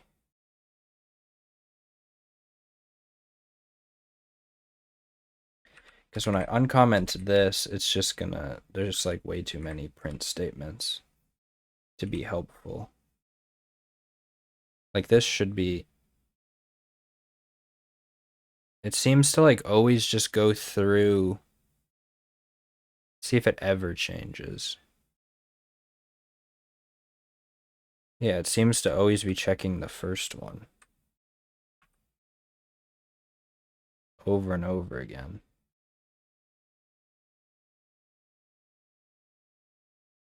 So there's two starts, right? I don't know why. Somehow my like brain got really fried since the beginning of the stream.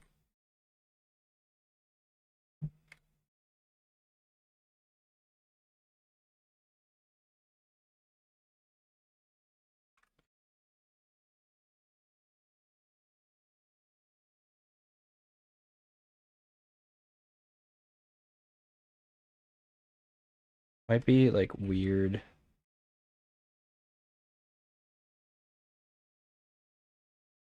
Yeah, so the current segment is start A. So that's fine.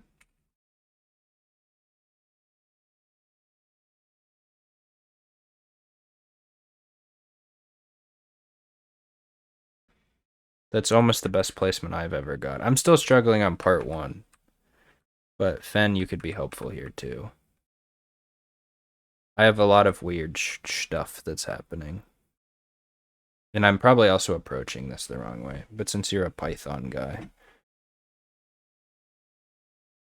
No, that's all good. You don't need to be sorry about anything. Now you're just helping this boomer. Or I guess I'm a zoomer, but I feel like a boomer right now.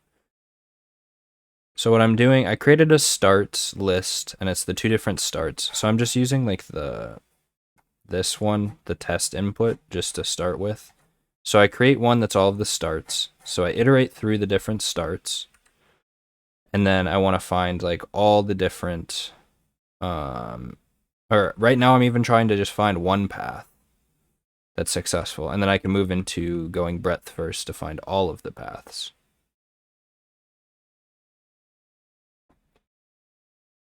You use depth first search, so first in, first out. Like, should I just scrap what I'm doing right now?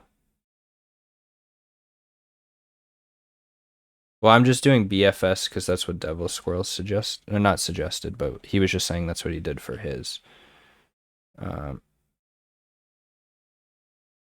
regardless, like,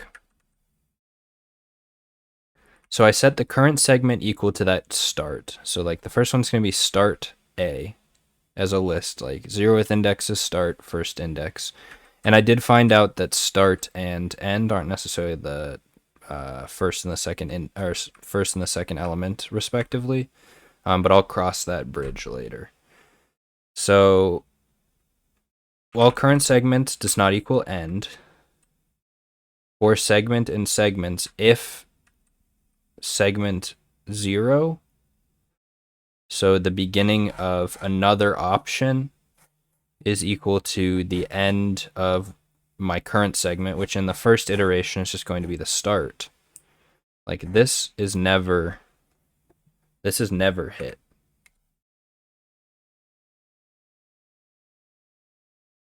You'd be confused doing it as segments. How did you do it? Or how else could I do it? It's weird. There's like certain problems, like not yesterday's, but like 2 days ago, where I like see it and I automatically know what to do. Like just that maps nodes to neighbors. It's probably a better way to do it.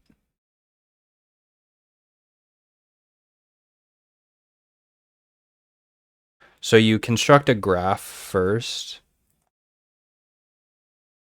Wait, what is default dict? Oh, does that automatically generate? So in this case, list would be this. Or maybe I'm misunderstanding. I feel like it's almost worth just scrapping this. I think I'm overcomplicating my solution. I'm not going to fully scrap it, but we're going to comment that all out. So let's say we go down this path. So what is the list that you would pass to default dict?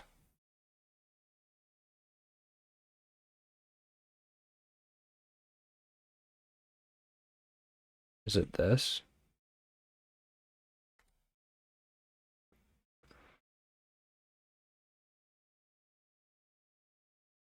Yeah, sure. I mean, if you've got it, I don't know. I feel a little weird like just pulling your stuff up.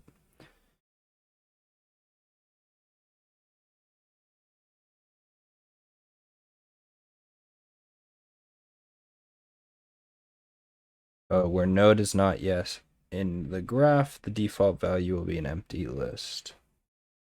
Okay, cool. So it's like it's a smart data structure that will initialize it to an empty list. Graph, okay. Oh, so you're just list isn't an actual. You're just saying that you want the key or the values to generate empty lists, and you initialize it under the hood. It's initializing it to a list parentheses. Okay, I think I get that part.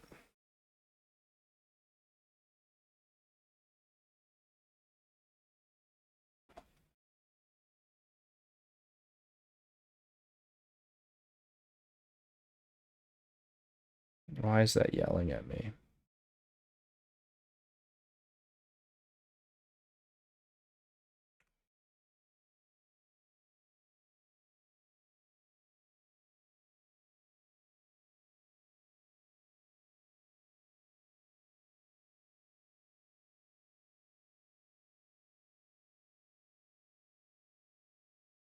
Okay, and then this takes into account both directions.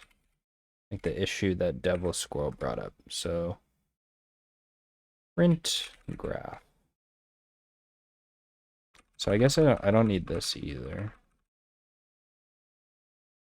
Yeah, this is a way better way of doing it though.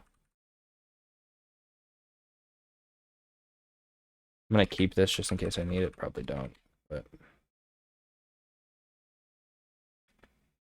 default dict takes a factory. What's a factory?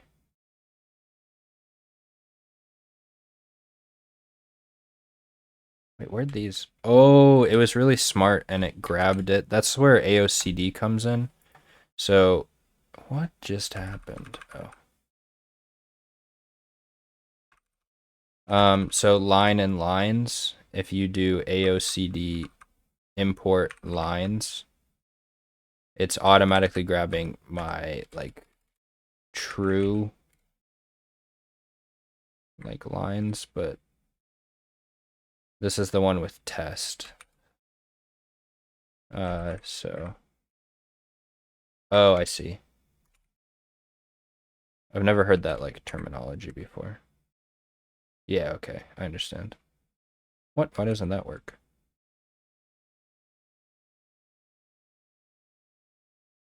Oh.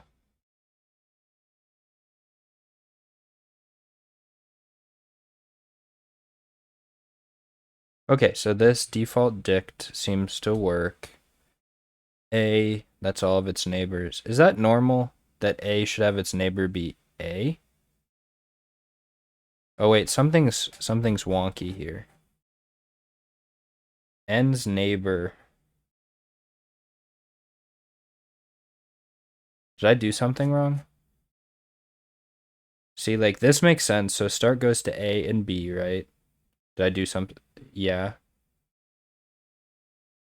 You'll figure it out. Okay.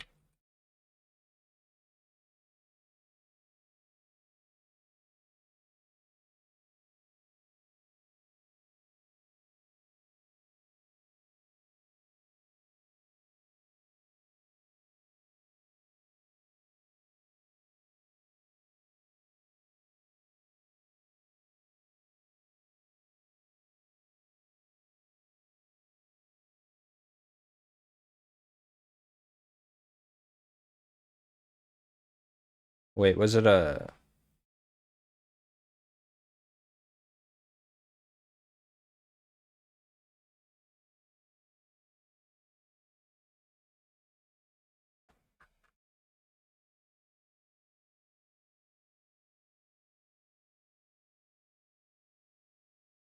Why is nothing registering? It's being so slow.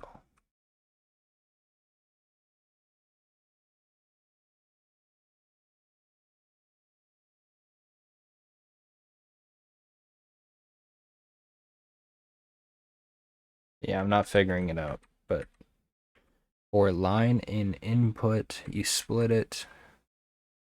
Oh, gosh, I'm so stupid. Yeah, you're right. I will figure it out. I just have to not be a idiot.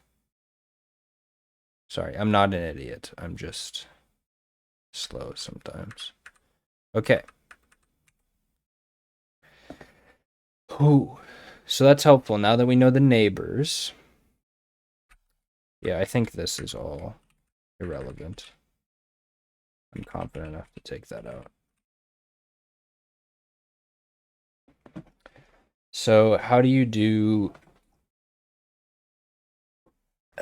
depth first search with the graph graph that has the neighbors?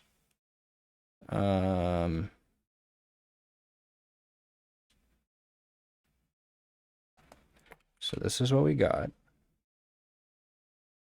So start goes to A and B. So for like iterating through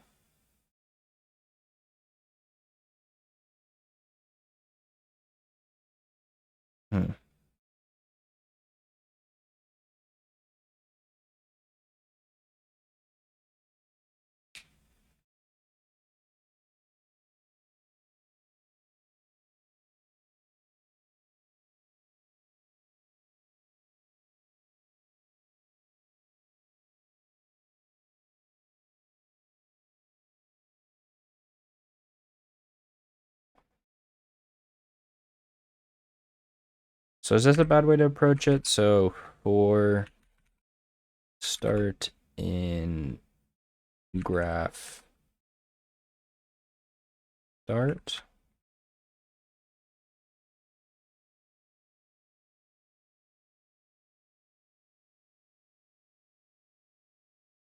Depth, yeah, that's what I was looking for. Depth first search uses a queue. You dump in the start node, then do the following loop. Pop the first element. You dump in the start node. So when you say you dump in the start node, you dump in the value of the dump node. Okay, you did DFS recursively. Do you think recursively is a better way to approach it? Or imperatively? Or what's the opposite? Imperatively? Yeah, I think so. So when you say you dump in the start node, yeah. I mean, I'm more comfortable not doing recursion. Oh, iteratively. Imperatively is the opposite of functional. Thank you. And they both start with the I and have itiv. So it's not that bad. So you dump in the start node, so you dump in all of its. So what kind of like how would you do the iteration then? If you're not doing it recursively.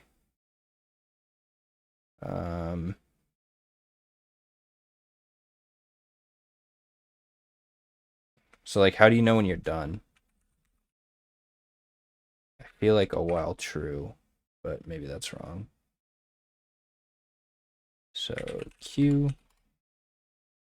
Oh, when you hit, yeah. So while true, and then once you hit end. So you dump in the start node. So correct me if I'm wrong. When you say dump in the start node, it's the values of the start node.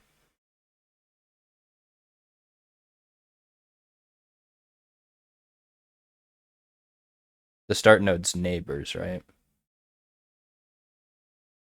Oh. The nodes are rooms in this problem. But yeah. So I get that part, but like there's no queue in Python, right? You just use a list. And it's like working off the front or the back.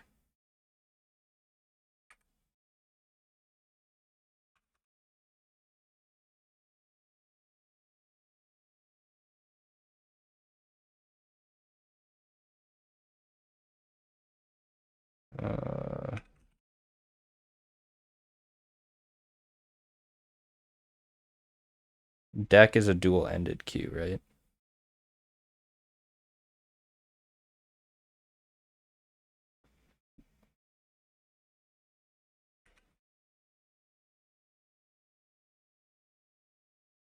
Man, why is this so difficult?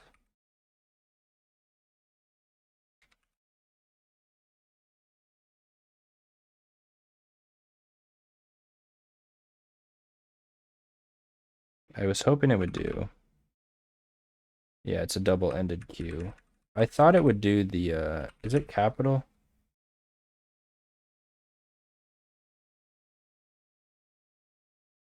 Whatever, I'll look it up.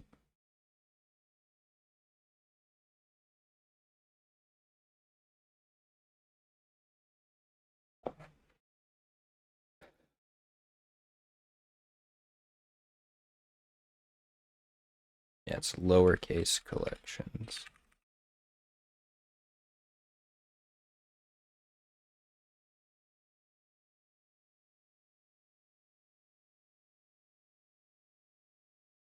Any and all help. Thank you for the help so far, but is appreciated. It doesn't matter. Performance is not an issue. Okay, good to know. But I want to use these libraries and stuff. Yeah, this is not necessarily a problem I'm comfortable with per se. And I think that it would be more useful for the education standpoint. The more that it can be worked through and not just watching me struggle constantly. But so deck dot append. Oh, I append. We were talking about append and then pop left.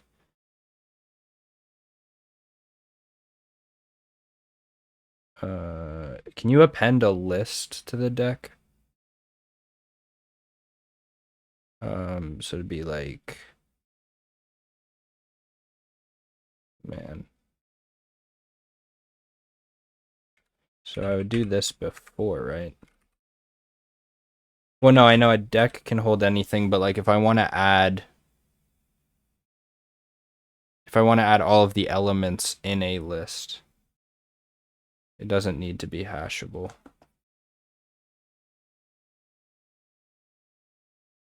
Okay, let's go back to the pseudocode for a sec. I think I'm still misunderstanding something. Sorry, I mean to click on your user card. Depth first search uses a queue. You dump in the start node, then do the following loop. So yeah, you dump in the start node before. Pop the first element. So here's what I'm a little confused about that description. And maybe I'm misreading it, which is very likely. So if you dump in the start node, and then when you pop the first element... Oh, never mind. You didn't write anything wrong.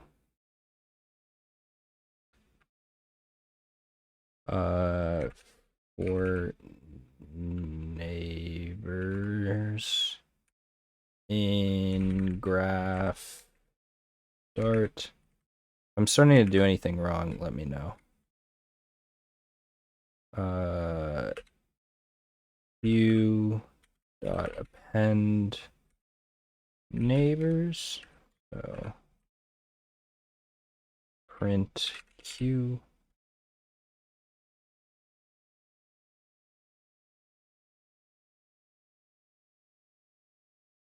Yeah, so it's a deck with A and B. Okay. So pop the first element, dump in all of its neighbors.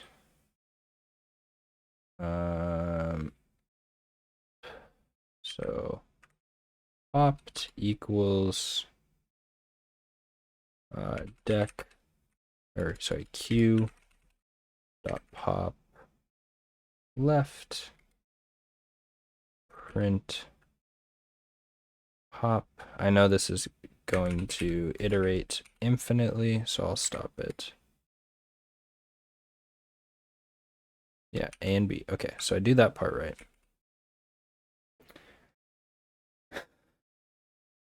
And then at that point, you dump in all of its neighbors. So for neighbors in graph popped,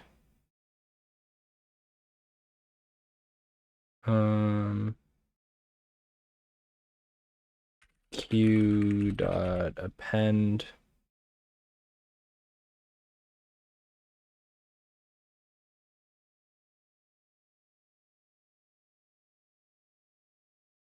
Wait, why am I using pop left? Doesn't that mean it acts as a stack? Once again, I am very likely to be misunderstanding.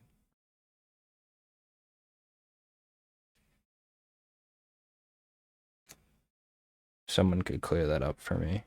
You mentioned pop left before, but isn't... Oh, no, it's not. Well, no, so I get that part. But, oh, pop left treats it as a queue. You're right. My bad. I was thinking right would be acting as a queue, but right is acting as a stack. So queue dot append neighbors, and then it goes to the beginning of the loop. Oh, okay. So the only difference between breadth first and depth first. Oh, okay. Wait, oh, so this is just going to create all of them, isn't it? And then I just need to trim out... Wait, no. So if I just let this run right now, right? This is just going to create like a really long thing. There's like something else I need to do. I'm not printing anything, so I don't know.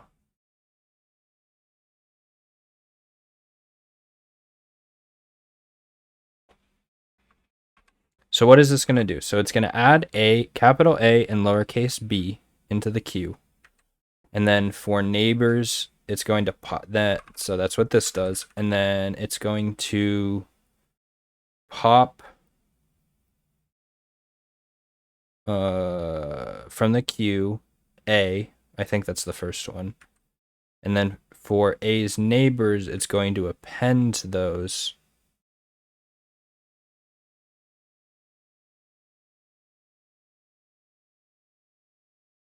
But I'm confused what the queue's actually like doing. So I will see by doing this. Like obviously this isn't the whole problem. Like it's just gonna keep... No, stop. Stop. Oh no, I screwed up. I don't know if anyone else finds this hilarious. So it just keeps getting longer every time. So there's something I'm missing here. Oh no, I can't even...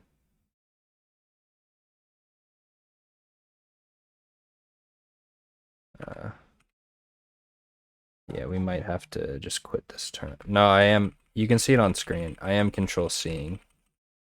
But I think it's because the prints are like lagging on the actual invocation. And it might be a bug with the virtual terminal as well. In NVIM. Okay. Screw this. Do.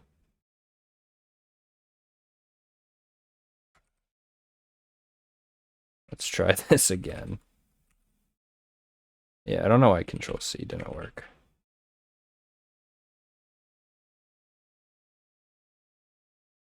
But that should kill under the hood.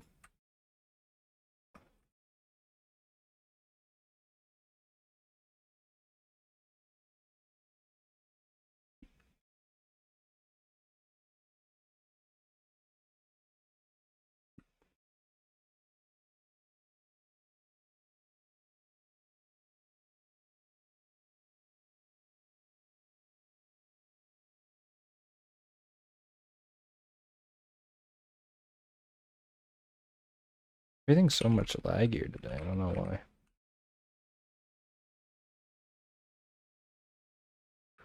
Okay. So it starts with A, then it goes to B, then it goes to... Oh no, sorry. Those are what's being added. So it goes start.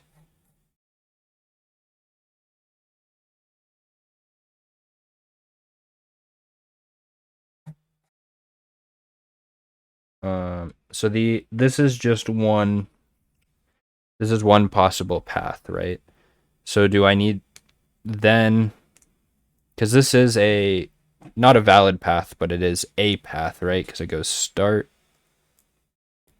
Just need to add in logic for where you're allowed to visit, etc., and keeping track of the paths. So you create like another list or something, right? That you add the paths if it passes all of the restrictions given by the question, right? I feel like I'm printing something weirdly wrong.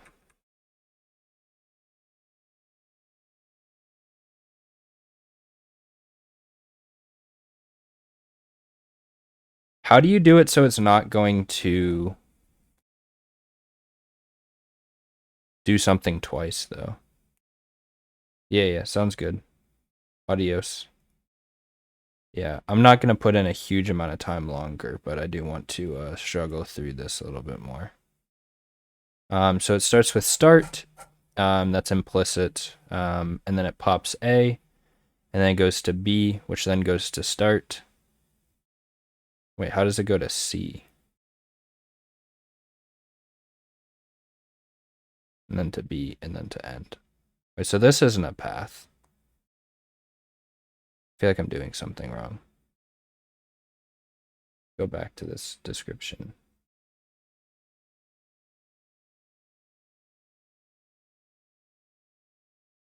Dump in all of its neighbors, and then you go to the beginning of the loop.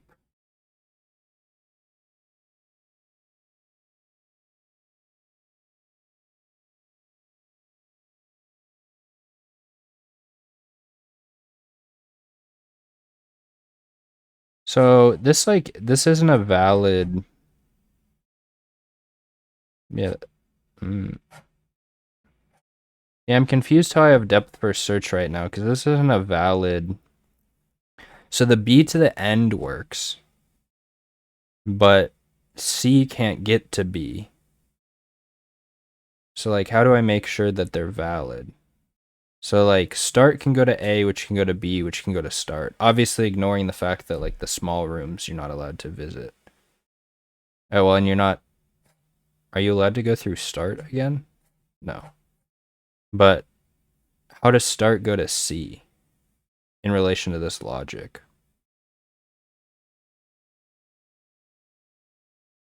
If anybody can help, but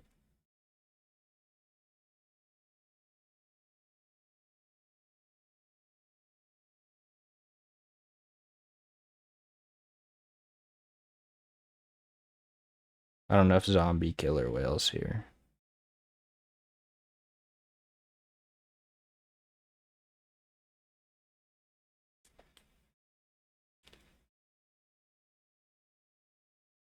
Start A to B.